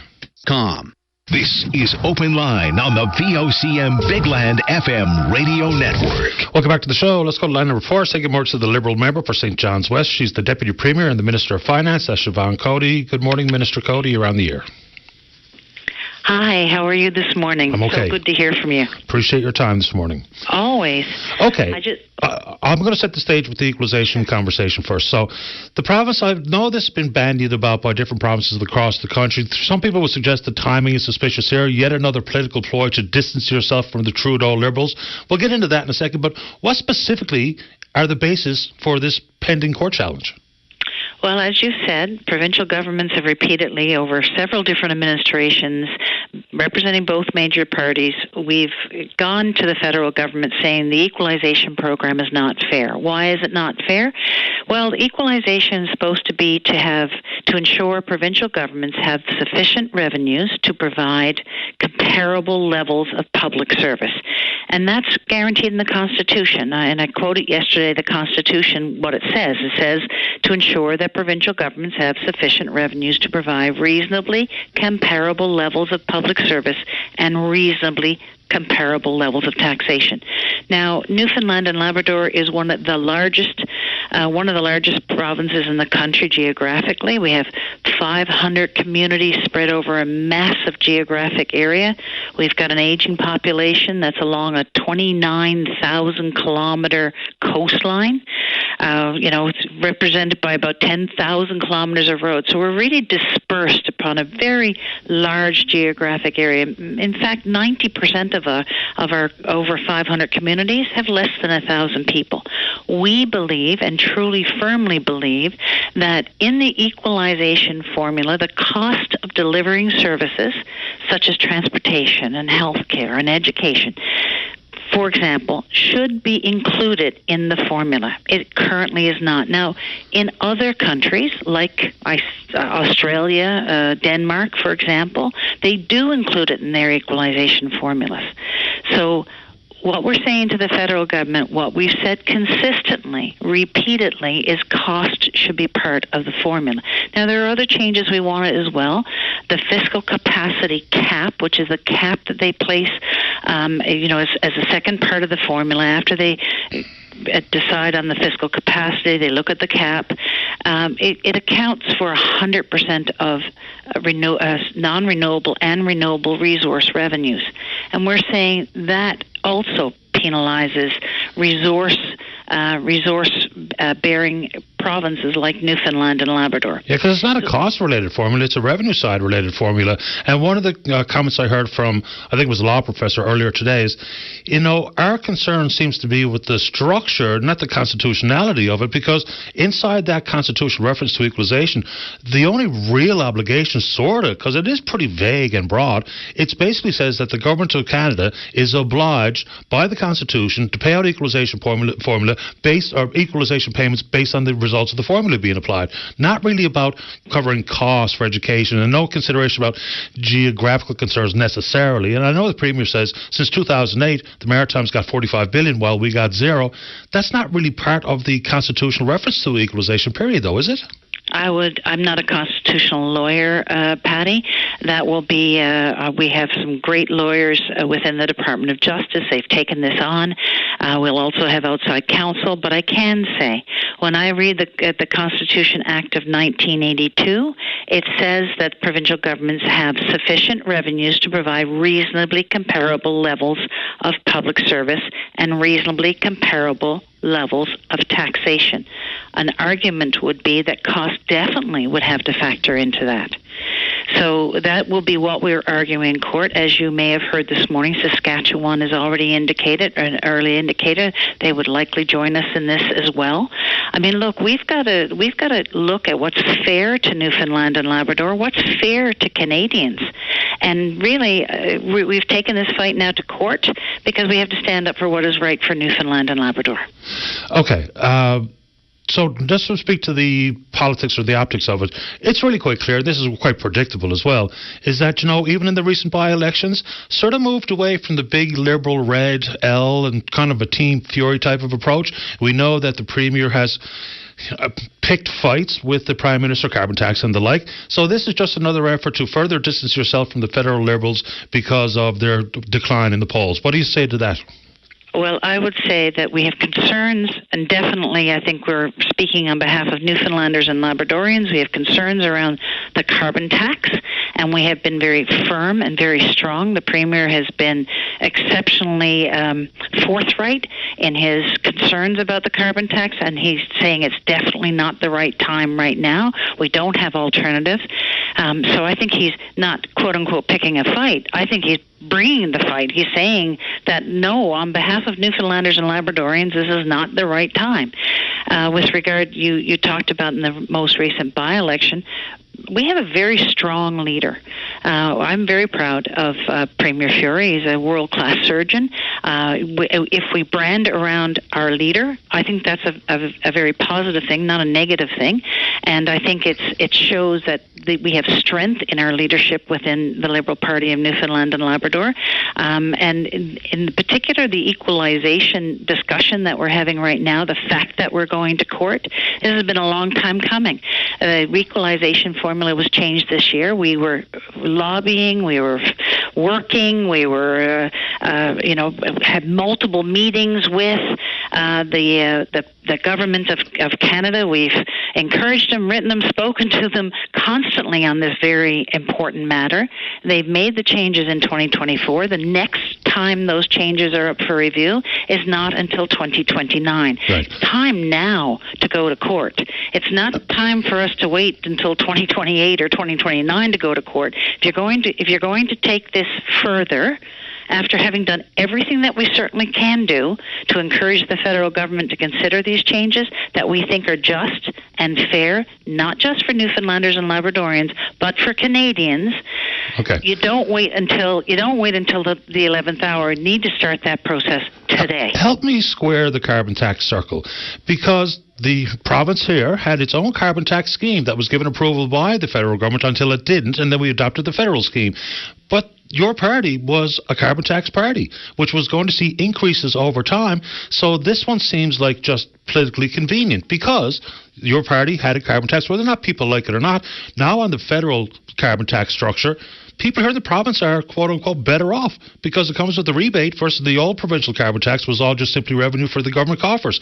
So how can you be against something that you proposed initially yourself? We did not propose a carbon tax. No, well, you put one in and got it approved, so you had a carbon tax. The federal government was imposing a carbon tax across this country. We were able to negotiate with the federal government for certain carve-outs. As you know, home heat was one of those carve-outs. We had carve-outs for the fisheries, agriculture, and other important economic generators for the province of Newfoundland and Labrador. So what we did was take the carbon tax that the federal government was imposing on all provinces in the country and make it a little bit more beneficial to Newfoundland and Labrador, and they accepted that.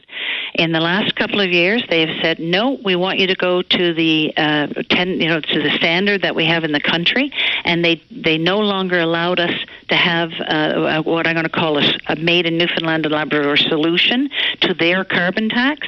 And when they said that they would no longer allow us to do that, and they withdrew, Newfoundland and Labrador had to withdraw from that agreement, then we've said that we cannot support the carbon tax, and we won't support the carbon tax. This is a federal government tax, and we have said quite clearly, quite succinctly, that this is not the right time. And I'm going to use trucks in Newfoundland and Labrador. We have a lot of trucks in Newfoundland and Labrador because we are in a very we move goods and services around. We're in the fishery, we're in the forestry, we're in the agriculture business. So we need trucks. There's not enough infrastructure for electric vehicles, and there's not enough. We just don't have the ability right now to have an alternative. Once we have that ability to have an alternative, then it's something further for discussion. But I will say to you that Newfoundland and Labrador, and you can speak to the Minister of the Environment on this very point, we are doing everything that we can to lower our greenhouse gas emissions. Matter of fact, we have reduced them to the point where we're back, I think, to 1995 standards, but I could be corrected on the date of the standard. But we have lowered our carbon emissions in this province. We have made the investments in things like Muskrat Falls. We have we have renewable energy in the province. So we're doing everything that we can in Newfoundland and Labrador. What we've said to the federal government is, please not have the carbon tax at this point in time. Please pause it. This is not the right time. We have, there's cost of living issues. Yeah. We know the price of interest is up. I mean, these are impacts. Yeah, the call was for government tax. How do you know that? The call was for not to be a 3-cent increase, not that the carbon tax all of a sudden is a bad thing and need go away. I wish I had more time because you just mentioned Muskrat Falls, and I really need to find out a bit more about that rate mitigation plan, $6 billion over the course of 6 years. Hydro makes the announcement, but of course with deferred dividends going to Hydro, we'd be going back to the days where there's in a budgetary line item, money's going from the province back to Hydro for operations. So I'd like to delve into that a little further, but we've run out of time today. Maybe we'll reach out to your office. We could talk about that and the rainy day fund and some other budget items next week. How's that? I'd love it. Appreciate your time. Thank you, Minister. Nice talking to you. Bye-bye. You too. Bye-bye. All right, let's take a This is Open Line on the VOCM Bigland FM radio network. Welcome back to the program. Let's go to line number 3. Say good morning to a good friend of the show, Rob Strong. Good morning, Rob. You're on the air. Hey, Patty, good morning to you. Long time no talk. I appreciate you making time for the show this morning. Welcome back. So let's Always talk. A pleasure. Yeah, let's talk about some new work or exploration to be done by ExxonMobil. They're gone into a part of the basin that has been barely touched before. What's happening? Well, it's in the Orphan Basin, and it's an interesting program because Exxon's partner in this case is Qatar. So there's certainly two well-funded operators. Reading an article in Upstream, which to my mind is probably one of the best oil and gas publications exists, and the headline in yesterday's. The day before's edition says, quote, ExxonMobil begins drilling Frontier Wildcat on 3 billion barrel prospect in North Atlantic. So anytime you see 3 billion barrels, it makes you look at it twice.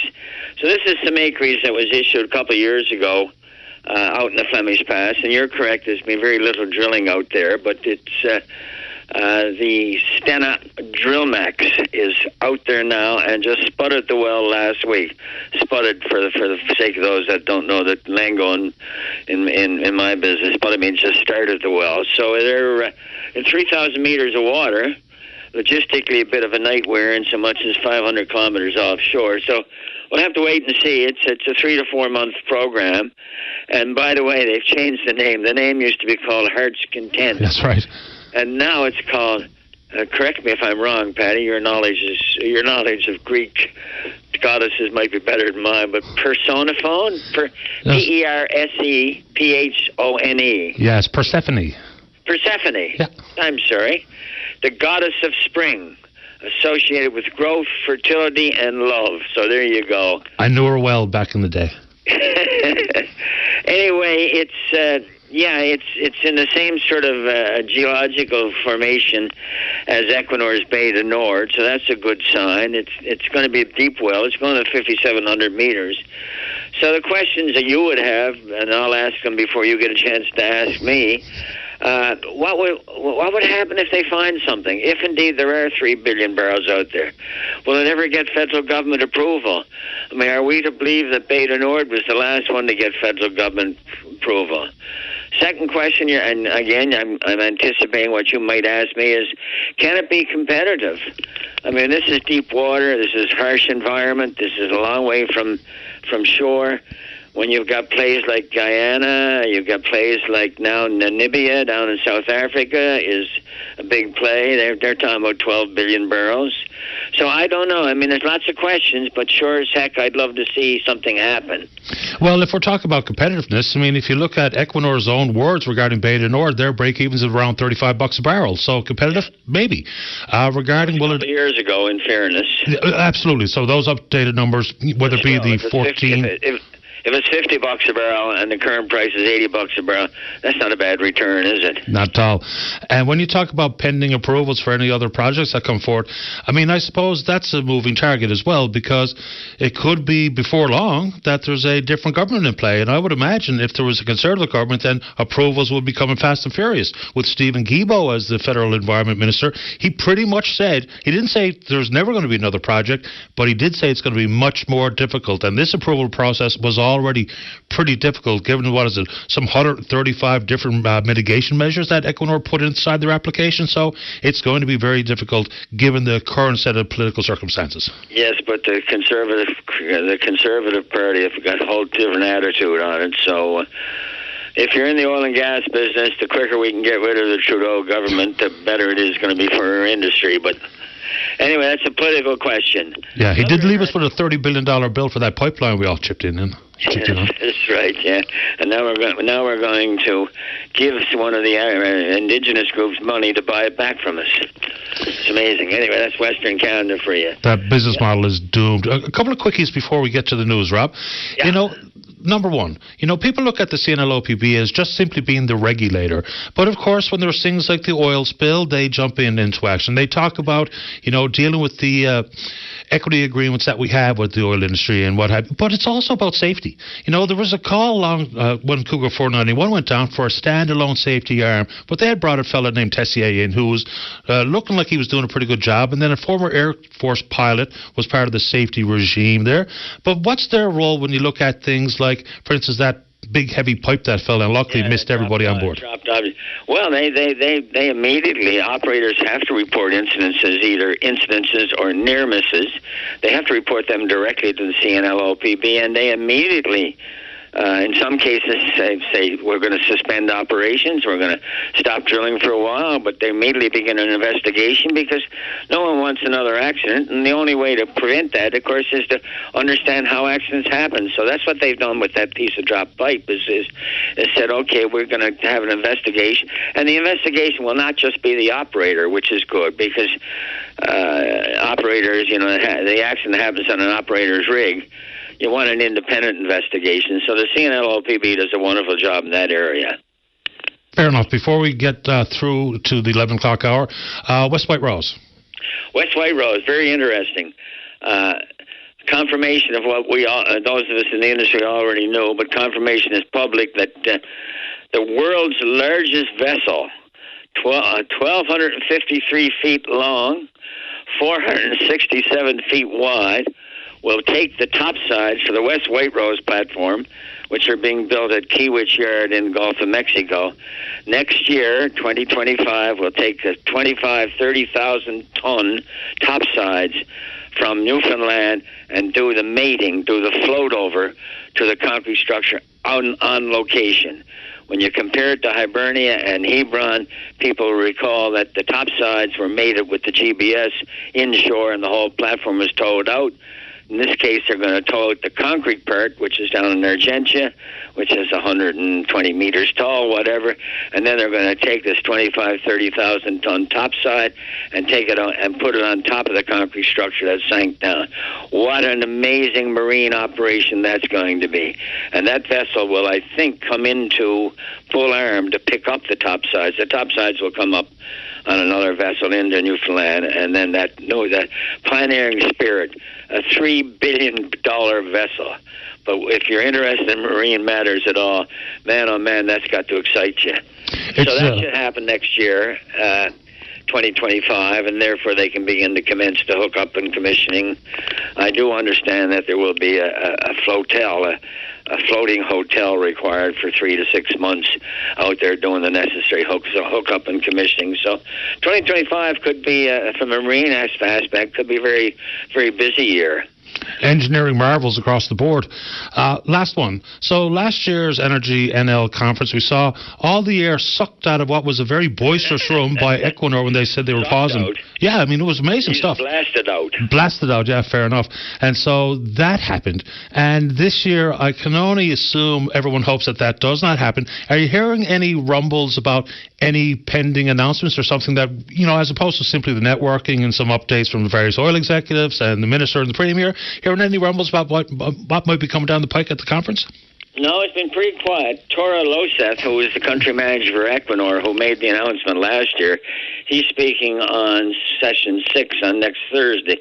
Be interesting because they have made some moves on Beta Nord since last year. They've awarded a contract, or a tentative contract, to Subsea 7 for the subsea study work.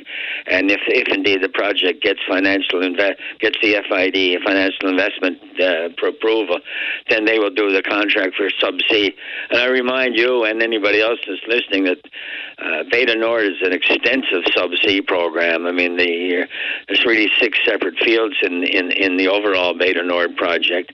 And they all got to be tied together. So there's going to be a lot of drilling. There's some 63 wells to be drilled, subsea tiebacks, flow lines, drilling centers, BOP stacks. So going to be busy. But no, we're hoping to get some news next week. We're also, of course, or not we, but Energy NL is also featuring the 5 wind energy proponents. World Energy, Evervec, Everwin, ABO, and Pattern. All 5 of the principals of those companies are speaking, because we're as an industry, Patty, as you know, we're transitioning slowly from oil and gas to wind. So this year's conference is going to have a sort of a mixture of both oil and gas and wind. So it should be a very interesting week next week. All companies, at different stages of their proposals, but every single one of them need the federal government to come up with a hard, firm definition of green. Because until then, no final investment decisions will be made. And I would imagine it makes it difficult to access capital markets when you don't really know exactly what kind of subsidy might be on the other end. So lots of work yet to be done. Rob, appreciate the time as usual. Thanks for this. Okay, take care, Patty. Have a good weekend. You too, man. All the best. Bye-bye. Bye-bye. All right, let's take a break for the news. When we go back, I'm pretty sure that's Rodney Goody in the queue, the president of the Paramedics Association. I think that's who's on line number 1. We'll talk about the new integrated system that launches, I guess, tomorrow, and then tons of time for you. Don't go away. This is Open Line on the VOCM Bigland FM radio network. Welcome back to the show. Let's go to line number 1. Say good morning to the president of the Paramedics Association. That's Rodney Goody. Good morning, Rodney. You're on the air. Good morning, Patty. How are you today? Best kind. How about you? Not too bad. Called in today. We're obviously on the doorstep of massive transition in their paramedicine ambulance system here in our province. As of midnight tonight, the whole system will be transitioned over to a single entity where the NLHS will encompass every single ambulance in our province. And this also includes their provincial medical call-in center, dispatch center. So as of tonight, midnight, all the local ambulance numbers that people used to call before will no longer be in existence. So we are recommending calling in today here to suggest and highly recommend or advise everybody, I should say, to no longer call those local numbers, but to instead call 911 whenever they have an emergency. And whether that emergency is for a medical need, a fire need, or a police matter, 911 should always be the first number to be called in those situations. That's important, and that seems like one of those, modernized, streamlined affairs that everything's under 911. That makes sense to me. But some of the other issues about exactly how it's going to work, I suppose you know a lot more about it. I don't know what kind of consultation you've had with the government or NL Health Services on this one. So can you describe the basic structure of how this is going to work? Yeah, so how 911 system is set up is we have two... No, not 911. The actual after the 911 call has been placed, just the dispatching of ambulances, where they're going to be located. Do we have an idea where the hubs are, so to speak, those types of things? As of right now, all the current locations of where ambulances have been located for years, as far as I know, they're staying in those locations. The bases that were owned or operated by community or private operators have either been leased, or if a lease agreement has not been established, then another location, another building nearby there will be established or is being established at the moment. So the location of the ambulances is not changing at this time. So in the public eyes, you won't really see much difference in regards to when you call for 911. You call for an ambulance through 911. The only difference is really instead of calling the local number, you call 911. That number goes into the 911 dispatch center, which then directs any medical calls to our provincial medical dispatch center. They will then take the information, figure out which ambulance is the closest. Every single ambulance in the province has a AVL, automated vehicle locator, and they're able to tell which ambulance is going to be the closest to that call. So instead of simply giving the call to that ambulance service that is in that covers that sort of area of the province, there might be another ambulance that's driving through that area that might actually be closer to that call. There might be an ambulance that just happens to be driving through, like I said, that can respond quicker, and so then they'll be dispatched instead of just simply sending it over to that service that's covering that area. So it should see a more efficient system, and maybe there definitely will be hurdles over the span of the next couple of weeks, months, as these transition does happen. But in the end, we hope to see a more efficient system for the betterment of our patients. Do we know how we're going to use the measurables? Like, for instance, the minister responsible says shorter wait times and those types of things. But, of course, when just a couple of months ago we're told we're not tracking or we're not allowed to say red alert any longer. So do we understand how we're going to measure the success or the streamlining of the system? Because if we're not tracking red alerts like we once were, it's going to be hard to evaluate whether or not we're any further ahead. Yeah, nationally, what's actually used to track utilization of ambulances is what's known as UHU, unit hour utilization. So how busy an ambulance system is worked out to this calculation. So ideally, we'd like that number to be around 0.35 whenever that calculation works out. So we have to look at those numbers to see, where exactly, what exactly the numbers look like in all parts of the province to see where more ambulances need to be added. Where it's going to be one province-wide system, it does give the ability for NLHS to pull ambulances in from different areas if a particular area becomes a lot more busier. So if, for instance, if Gander all of a sudden got very busy, they could utilize ambulances being brought in from Gander or Twillingate or wherever they need to bring them in from in order to help out that area in a short term, and then allow those ambulances to return back, and then also allow ambulances from other areas to cover those areas that ambulances are being pulled from as well. So it is a complex system in that regard of ambulances moving to cover each other off.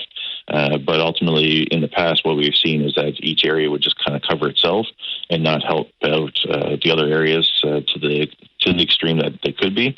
And so, like I said, hopefully we see a more efficient system as we go through this, and we continue to look at those UHUs to see where more ambulances need to be placed in order to measure if things are being done properly. Okay, we know the Teamsters are out, and so we guess the representative bodies are QP and NAPE. Do we have any understanding how they've addressed the issue regarding seniority? So with the Paramedic Association, we don't get involved in any of the union side of things. So unfortunately, I don't have any information about that for you, Patty. And that's another issue that, us as an association, we have been voicing actually is the lack of communication surrounding all of this transition in the first place anyways. There needs to be more information going out to the practitioners to say, this is what things will look like. This is what union things will fall under. This is how seniority will look like. A lot of that information has not been given out to the members that we've spoken to.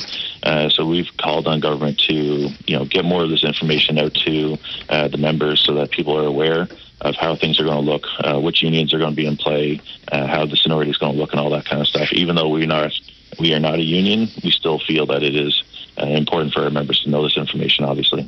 And I don't think this is anything new, but also inside of this integration is talking about the expansion of the scope of practice for paramedics, whether it be for palliative care and or wound care. Is that something that your association is in favour of, or what do you have to say about that? Yeah, most definitely. We were involved in a committee years ago to look at this. We did see the introduction of palliative care as well as community care, community paramedicine care in the St. John's region, and now we hope to see this initiative brought forward right across the entire province over time. So with the, basically the pilot project going ahead in St. John's over the last number of years, able to identify, the pros and the cons, work out any kinks that are in the system, and then hopefully it's going to be a more streamlined process to implement that province-wide as well. This will eliminate many transfers that people need to go to the hospital, as we can bring that delivery of care directly to the patient in their home. It can also make, obviously with the palliative care side of things, it's a much more better atmosphere for people to have this done at their home instead of taking them into a hospital and having them unfortunately die in a hospital, where they can die more peacefully in home. And we know we've got, like hospice care has now been introduced at the Lionel Kelland Centre as well. So we are going to have to wait and see how this works. And, I understand the frustration with the lack of consultation or the lack of communication. But given what we know, are you encouraged by this change? Oh, 100%, Patty. Ever since we've seen the Fitch report back in 2014 that recommended moving towards a single entity, we've been pushing government to move ahead with the recommendations of that report. And, this is a major step in transitioning to make it, like I said, a more efficient system for our patients. Yes, there will be hurdles. Yes, there will be bumps along the way. Hopefully it never affects any of the patient care or the patient response times. Us as practitioners, we'll have to take the burden of going over these humps and bumps along the way, but hopefully at the end of the day, this builds a better system overall for the entire province of Newfoundland and Labrador. Appreciate the time, Rodney, as usual. Thank you. And I just wanted to say, Patty, I just want to thank the previous owners and operators and even the community groups that have built the ambulance system that we currently have in place for their time, for their dedication to the service that they put in over the years. Thank them for the for what they've done over the years, and hopefully they see pride in being a part of this transition moving forward as well. Good talking to you, Rodney. Stay in touch. Take care. You too. Bye-bye. It's Rodney Goody. He's the president of the Paramedics Association. Let's go ahead and take a break. Don't go away. This is Open Line on the VOCM Bigland FM radio network. Welcome back to the program. Let's go to line number 2. Say good morning to the man behind 726-5975. That's Don Connolly. Morning, Don. You're on the air.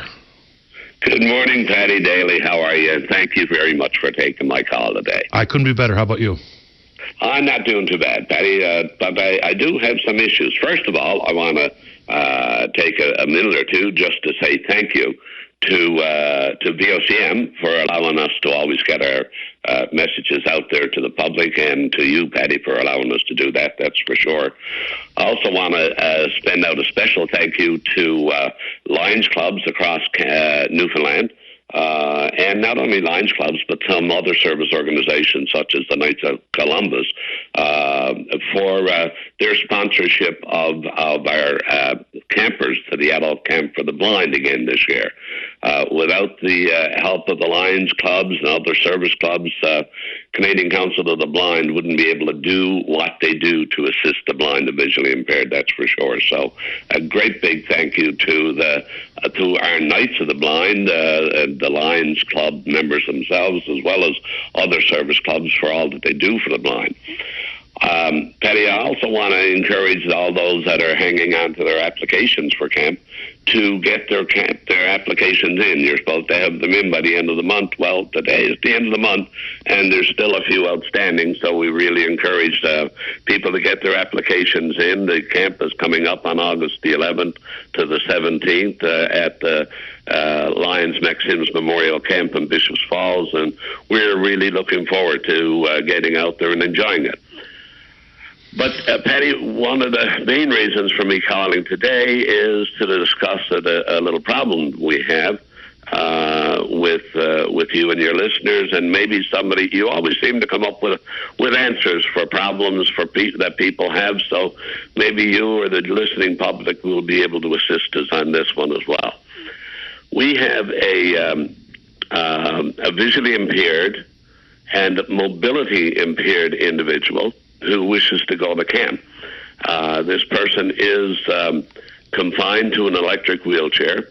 Therefore, she can't come in, can't take the regular Trans-Island bus system, DRL, to be able to get to the camp this year. Last year, we had to pay $1,600 to get that individual in a wheelchair-accessible taxi out to Bishops Falls and back again. We just don't have the money to be able to do that again, Patty. It's difficult, more difficult every year to get supporters for our blind and visually impaired campers themselves to attend the camp. But the DRL is doing the best they can to assist us. But unfortunately, there's no wheelchair-accessible transportation system that goes across this province. And in today's day and age, where there's such an emphasis on accessibility and equal rights and all this kind of stuff, and seniors getting out and living a more active lifestyle and all this kind of stuff, you'd think there'd be something out there to assist mobility impaired individuals to get across this island.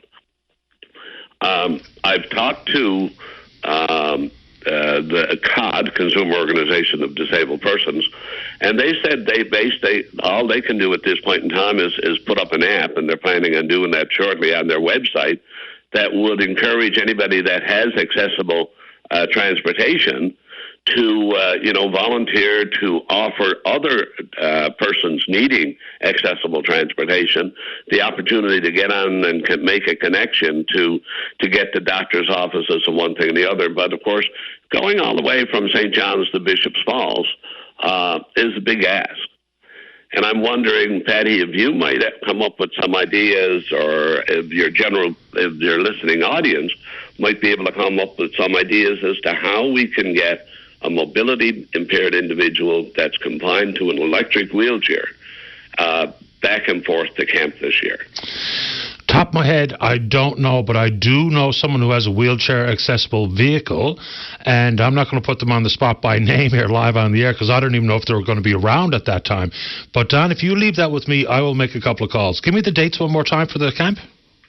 Yep, the dates are August the 11th to August 17th, leaving on a Sunday, August the 11th, and coming back from Bishops Falls on August 17th. We've been to, we've made some contacts with some accessible transportation services available, Patty, around, and we've gotten quotes from $1,600 to $2,000. But that's it's just out of our range this year, and we're hoping that there might be somebody that's available that has an accessible vehicle that might be a really good individual and might reach out and assist us in this manner. We certainly hope so. This person obviously wants to and deserves to be able to attend the camp, but we can't tie a tow rope on the back of the DRL and tow her along out to Bishop Falls. We got to get a safer way to get there. And just a point of interest, Patty, this lady actually, she said, "Well, I'll fly out to Gander," and she managed to get a flight, I believe, by PAL donated to her, to fly from St. John's to Gander. And she said it'd be an awful lot easier to get from Gander into Bishops Falls. Problem is, there's no accessible transportation in Gander. So she'll fly out and stay at the airport. That's the best she can do because there's no accessible transportation for an electric wheelchair. So, I mean, she's done her best to try to help to find a way around this problem. And maybe with you, Patty, or your listening audience, if they can offer us some sort of advice or to send us in the right direction, we'd certainly appreciate any help that they can give us. Yeah, and if anybody wants to connect with me, and I'll get you in touch with Don. So what we're looking for is accessible transportation between August 11th and then return home on the 17th, in and out of Bishops Falls for the Lion Max Sims camp. I will make that call, and I will just ask him if there's any possibility he'll be around and able to help on that front. If not, we'll just go back to the listeners, and I'll plant the seed in a couple of other minds, like a couple of people come to mind that might indeed be able to help. So I'll make a few calls, see if we can help figure something out here. Patty, I do thank you, and if people want to give me a call, they can do that at 709, obviously 726-5975, as you pointed out at the beginning of the call. Or they can call Pat Dwyer, who is our camp coordinator. She's the coordinator. She's out of Cornerbrook area, Steadybrook, actually. She's at 634-0912. So either one of those numbers, or like I said, if you can get to you, Patty, and you'll give them my number, I'm sure you will. 100%, Don. I appreciate the time. Fingers crossed we can help figure this out. Thank you, sir. I really appreciate it, and thank you, VOCM, and all the listeners for all you do for the blind and visually impaired. Appreciate that, Don. Stay in touch. Bye-bye. Okay, bye-bye. All right, so we're just about up to the newscast. Let's have a quick check-in on the Twitter feed. We're VOCM Open Line. Follow us there. There was a question, an interesting one posed by Mike, regarding the legal horsepower behind this pending court challenge against the federal government regarding equalization. So they are bringing in some outside expertise. I would imagine the lawyers working at the Department of Justice are pretty busy with the normal course of affairs, so this would be a big add-on. And so apparently they brought in a gentleman named Dan Simmons. He's from McInnes Cooper, so I suppose has the constitutional background to be part of this legal challenge. And so there you go. That's appreciated information. The answer came from Juanita Mercer, of course, our friend from the Telegram. Let's take a break for the news. When we come back, we're speaking with you. Don't go away.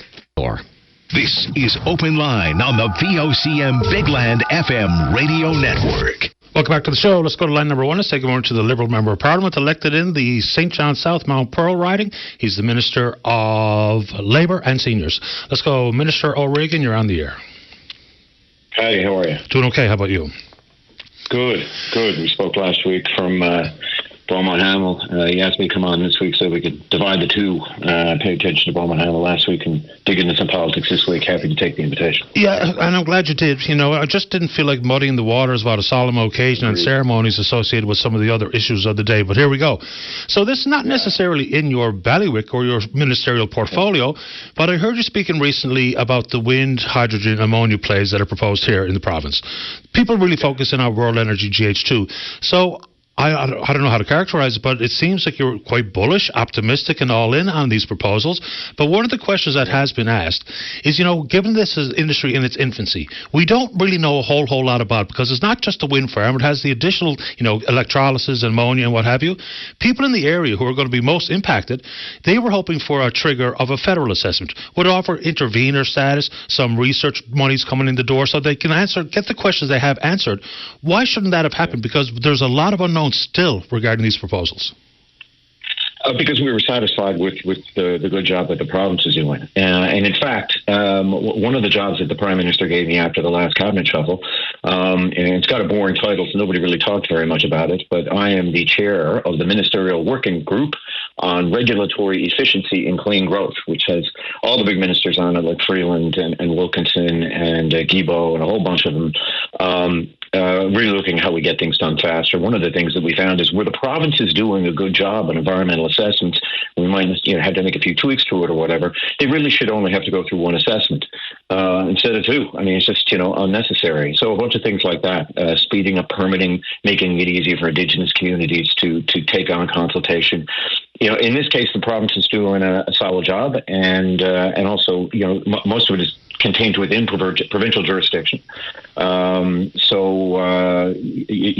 We just come to an agreement with the province, and there's no need that we can see because they are doing a solid job on this. It is in our parts of the world, it's a nascent industry. In other parts of the world, this is this is going on all the time, including in the United States. But there's a race on for it. Every one of those wind turbines takes up about 60,000 pounds, I think, of copper. So there's a world run on copper. This is a huge business, and the good news is, and we've been burned before in our province's history, is this is private money. This is not dumps of public money. This is private money. This is investors seeking to make a profit, and they have looked at this, and a lot of them have deemed that they can make money off of this, and shipping clean hydrogen to markets that want it and are willing to pay a premium for it, namely in Europe and some parts of Asia. Certainly, given our proximity to the European market, it's going to be in a lot of it's going to be sold in Europe. And the fact that we're not landlocked, we're right in the middle of the G7, we're right in the middle of the Atlantic. I was reminded of that, by the way, Patty, when we took a military jet from St. John's and landed in northeast, so well past Paris, northeastern France, in 4.5 hours direct. We're right in the middle of the Atlantic. That is an advantage for us in selling product to Europe. You talk about provincial jurisdiction, but yet, we need Minister Guilbeault's approval for offshore oil. I know there's a partnership at the CNLOPB and joint management, what have you. But in addition to that, it's not all private money because the federal government has some pretty lucrative tax subsidies available. So a couple of things. We are in with the dime because it's my tax dollars that will be flowing to these organizations. They are asking for some firm definitions about what constitutes green. Access to the grid here is about 80 or plus percent in renewables. Nova Scotia, more like 58%. So the variance between 15% of a tax subsidy and 40% is vast. So access to capital markets, a firm business model with a firm understanding, they can't even make final investment decisions until those definitions are offered. When will that happen? I think those things will happen soon. I mean, for the most part, particularly when Muskrat Falls comes on full bore, I mean, I think our network, our transmission is going to be, funneling some 99% green power. Obviously, that's once we get Holyrood under control. And you're right, we do have a credit facility of about $128 million that we have put up. However, that's a facility where some of that investment comes back to us. So So look, it's just not. We are used to big projects happening in our province on a massive scale public investment. I think we all know what we're talking about time and again. This is not the case here. And look, it's something that we're offering. Not just to Newfoundland and Labrador, but to other places where they can offer up similar ways for us to get involved in what is a very competitive field. Some of those credit facilities are up and will come in the form of investments from the federal government where we think perhaps we could make taxpayers some money as well. But the credit facilities are designed to work with them so that they've got the money on hand and can get it out the door as quickly as possible, because we do want this industry to work. So between Everac and Everwind and Pattern and the Exploits Valley Group, they've now seen John Ridgely be able to secure what is not necessarily a loan, but not to split hairs, $128 million line of credit. They're going to come with their hands out too. So as much as said is we are not putting public monies in essence we are. So will that be the case for the other proponents here? And where does it stop? Oh, they'll all be treated equally. No question about that. And also remember, the pool of resources that we're used to was on a provincial level. This is on a national level. We are far better equipped as a federal government on a national level to be able to afford, investments like this. And we have done so. Look, we're offering very, very similar investments on EV, particularly in Ontario, on several occasions. We're building, we're basically revamping the entire auto industry of Ontario with a provincial government that is very, very supportive of it. And that's to the tune of billions and billions and billions of dollars. We've done the same in Alberta with Dow and with some very interesting chemical plants that will lower emissions. And, we're also looking at carbon capture with pathways. So the federal government's pulling up in those areas too. I make absolutely no bones about it. Our province will get its fair share as those investments are coming out to make Canada competitive in this race. Because of course the other one, Patty, as you know, is the United States has turned on the taps like we've never seen since the end of the Second World War on major projects, and they're just forking over the cash. And, they're tune of billions every day to get ahead in this race. And they're particularly looking at China. But we got to keep ahead, and we at least got to keep up. So you're very judicious in making these investments. You got to make sure that they're in technologies that we know, green ammonia, green hydrogen. These are happening, and we've got a market that really wants it. It did have an effect on me, even though there's no guarantees. But I always keep coming back to it. It did have a big effect on me being in Stephenville and seeing the German chancellor's plane land with all those CEOs, like Mercedes and like Siemens. They are serious about our province. They believe we are the best place to invest in the world for this. They are the ones carrying a lot of money. One thing I learned at Natural Resources when I was minister there is follow the money. Follow the investment. The investment is going into these areas, despite all the fuss about it that sometimes goes on in politics. And these countries and these big companies, they'll be chasing price point too. They're all about money. So Germany acknowledges that green hydrogen is extremely expensive currently. They've set aside 1.2 billion euros to help subsidize the price point for their consumers. They've also just dropped the gas storage levy, to try to get away from Russian gas. So a couple of quick questions there. I want to pick up on your mention of carbon sequestration or carbon storage. The largest carbon storage facility in Alberta just shut its doors. It doesn't have the business model that works. So they were promising 90% capture. They never achieved more than 60, and they can't make it work as a business model. People think that the oil industry are big fans of this because it's greenwashing their industry. So carbon capture, you talk about things that we should invest in that we know works. We're not even sure carbon capture can work. It can work, but at what cost? Yeah, no, we want to look. It's going to require significant investment from the oil companies out that way. There's no question about it. But my feeling on reaching net zero is you just don't rule anything out. There are just too many people who are looking for perfect, and that gets in the way of the good. Carbon sequestration happens in all sorts of areas. It happens, and it happens offshore too, whether it's in Norway or the Gulf of Mexico. So this is a technology that not just works, but is being used. Whether this particular proposal worked out or not, I don't know. I'm not familiar with that one. But I will say that, that all the big guns are involved with pathways. They need it to work. They want it to work. Again, despite all the fuss and bother, investment is going to places that take net zero seriously. And the problem that we encountered when I first became Natural Resources Minister was, capital flowing out of the oil sands. Because internationally. It's a very cold and calculated business how it works. You get a bunch of people in a room, and the big boss fellow in Zurich or London or New York says, "What are we doing about lowering emissions?" And all the junior analysts put up their hands and say, "Oh, we're just not going to do Canadian oil," and that's it. And then billions don't flow into Canada. So you got to be able to say, no, hang on. On the other side of the ledger, this is what we're doing. We're committing to this. We're committing to that. And again, despite all the fuss and bother that happens, and despite everything, the decisions that the Smith government has made on renewables, by far the leader in the country on renewables is Alberta on solar and wind. Nobody else is even close. But back to pathways, we've got to follow the examples that we see in the North Sea, in the Gulf of Mexico, and in other places. The geological formation under Alberta and in Saskatchewan is absolutely perfect to store carbon. So it is worth our while to look at this, because we have to find ways to lower our emissions, particularly methane, and this could be an excellent way to do that. So, we want to work with them on that. You talk about the quest for alternative fuel sources. One of your key political opponents, Mr. Poilievre, talks about unleashing the LNG or the natural gas, the plethora of natural gas that we have in this country. Minister Guilbeault, on the other hand, is saying it's going to be difficult to get some of these proposals greenlit, whether it be onshore versus offshore. We know we have a lot of gas. The Prime Minister has got into it by saying, there's no business case. Shouldn't that be up to the industry to determine whether or not there's a business case? And what about the potential for LNG for the world? That is an absolutely huge appetite for that product. Yeah, look, I think it's an excellent way to get, particularly countries in Asia who have a particular infrastructure that's built up.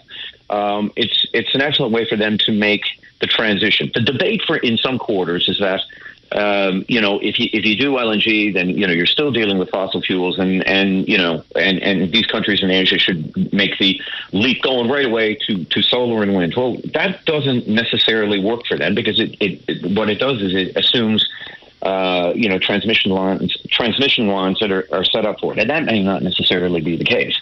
But it is easier to make that switch from coal to LNG.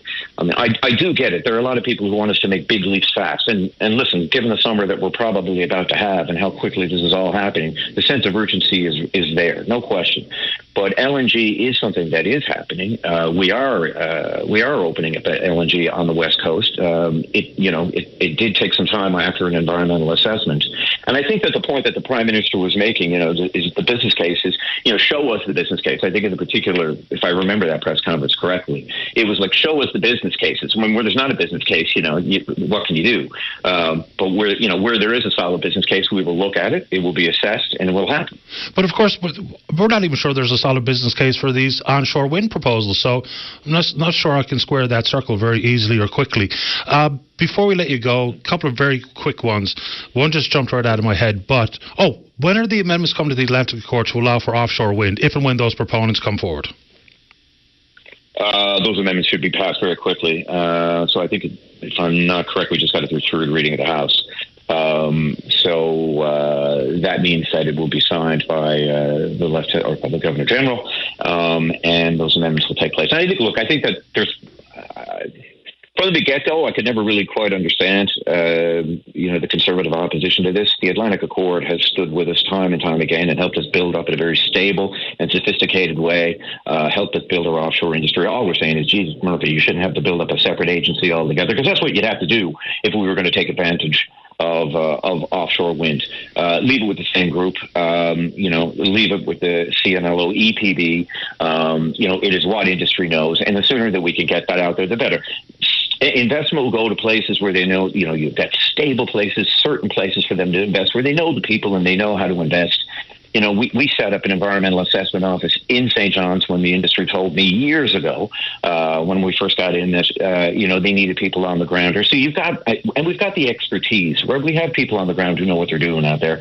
That's really all this legislation is about. It's just, doing that. The crowd who are against it are just against renewables altogether. we didn't know what we were doing at the beginning on offshore. We're now one of the world leaders at it, and I think that we can do the same here. But what we do need is deal with who we know. Otherwise, you're going to build up a whole new bunch of government bureaucracy to deal with the new industry. Let's fold it into the Atlantic Accord. Investors know it. We know it. It works. Your home province is planning on suing your government regarding equalisation. Your government extended the current formula to 2029. Whose side will you be on? I'm not getting involved in that, unfortunately, because it's a court case now. I mean, I've spoken about it before. No, but it is, and so I got to be careful about what I say about it. But I will say this: the work goes on. These things happen. Even amongst federal governments and provincial governments that on a day-to-day basis get along very well and get a heck of a lot done. Look, in terms of fair share, we got $5.2 billion for rate mitigation, $2.5 billion in the Atlantic Accord, $400 million during COVID to support oil industry workers, and most particularly Terra Nova, as it was going through a very, very hard time. I'm going to keep working to make sure the province gets its fair share. It's what I do day in, day out. Yeah, but that money wasn't for the workers. That was for the companies. To go to the workers to make sure that they are trained up properly for new opportunities, and also to make sure that we lower emissions, including methane. I appreciate your time this morning, Minister. All right. Thank you. Paddy. You're welcome. Bye-bye. All right, let's take our final break of the morning and the week. Don't go away. This is Open Line on the VOCM Big Land FM radio network. Welcome back to the show. Let's go to line number 2. Say good morning to the Director of External Affairs with the Memorial University Students' Union. That's Nicholas Keogh. Nicholas, you're on the air. Hi, thank you for having me. No problem. What's on your mind this morning?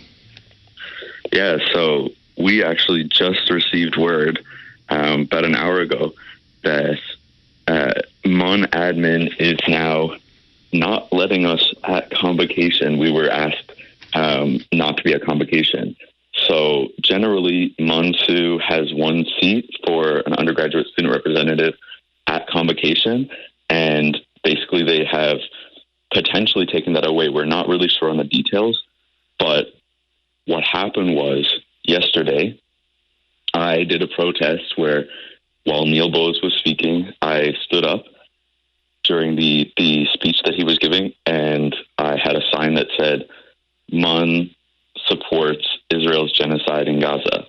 And I did a silent protest, and then at the very end of his speech, I went into the mic and I said, Free Palestine. And I received extreme positive feedback online, on social media, everywhere, from students, from faculty, from admin, everything. But today, when one of our representatives came to go to the convocation, we were told that there was only one seat for GSU, which is the Graduate Students Union, and also MUNSU. And so we were really disappointed in that, because it seems as though the university is trying to say that they're pro-free speech, pro the right to protest, anything that's peaceful is fine. And we, as a student union, made extreme care not to disrupt the graduates. So we only disrupted, we didn't even really disrupt, but we only did anything during the president's speech because of, the things that he's been saying about the genocide. And it was definitely, unfortunate to see that the university is reacting in this way. The question automatically from any listening would be, is that setting even appropriate for any type of protest, as opposed to simply celebrating the convocation for those who are walking across the stage? Yeah, so absolutely. I know a lot of the graduates that were there yesterday afternoon, and I received no complaints. No graduates were offended by it at all. The only people that were offended by it were the people who were the targets of the protest, which were the university admin. And no one really that I spoke to at all felt that it was taking away from them. It was just at the beginning of the convocation, before any of the actual walking the stage happened. And before the walking the stage happened, I sat down in my seat and I just clapped for the people. And, I definitely let them have their moment. And also, I think it is really important, anytime there's something so devastating happening, like what's happening in the Middle East right now, there's over 36,000 people killed in the last 7.5 months, and there's no graduating class this year in Gaza because every single university has now been destroyed.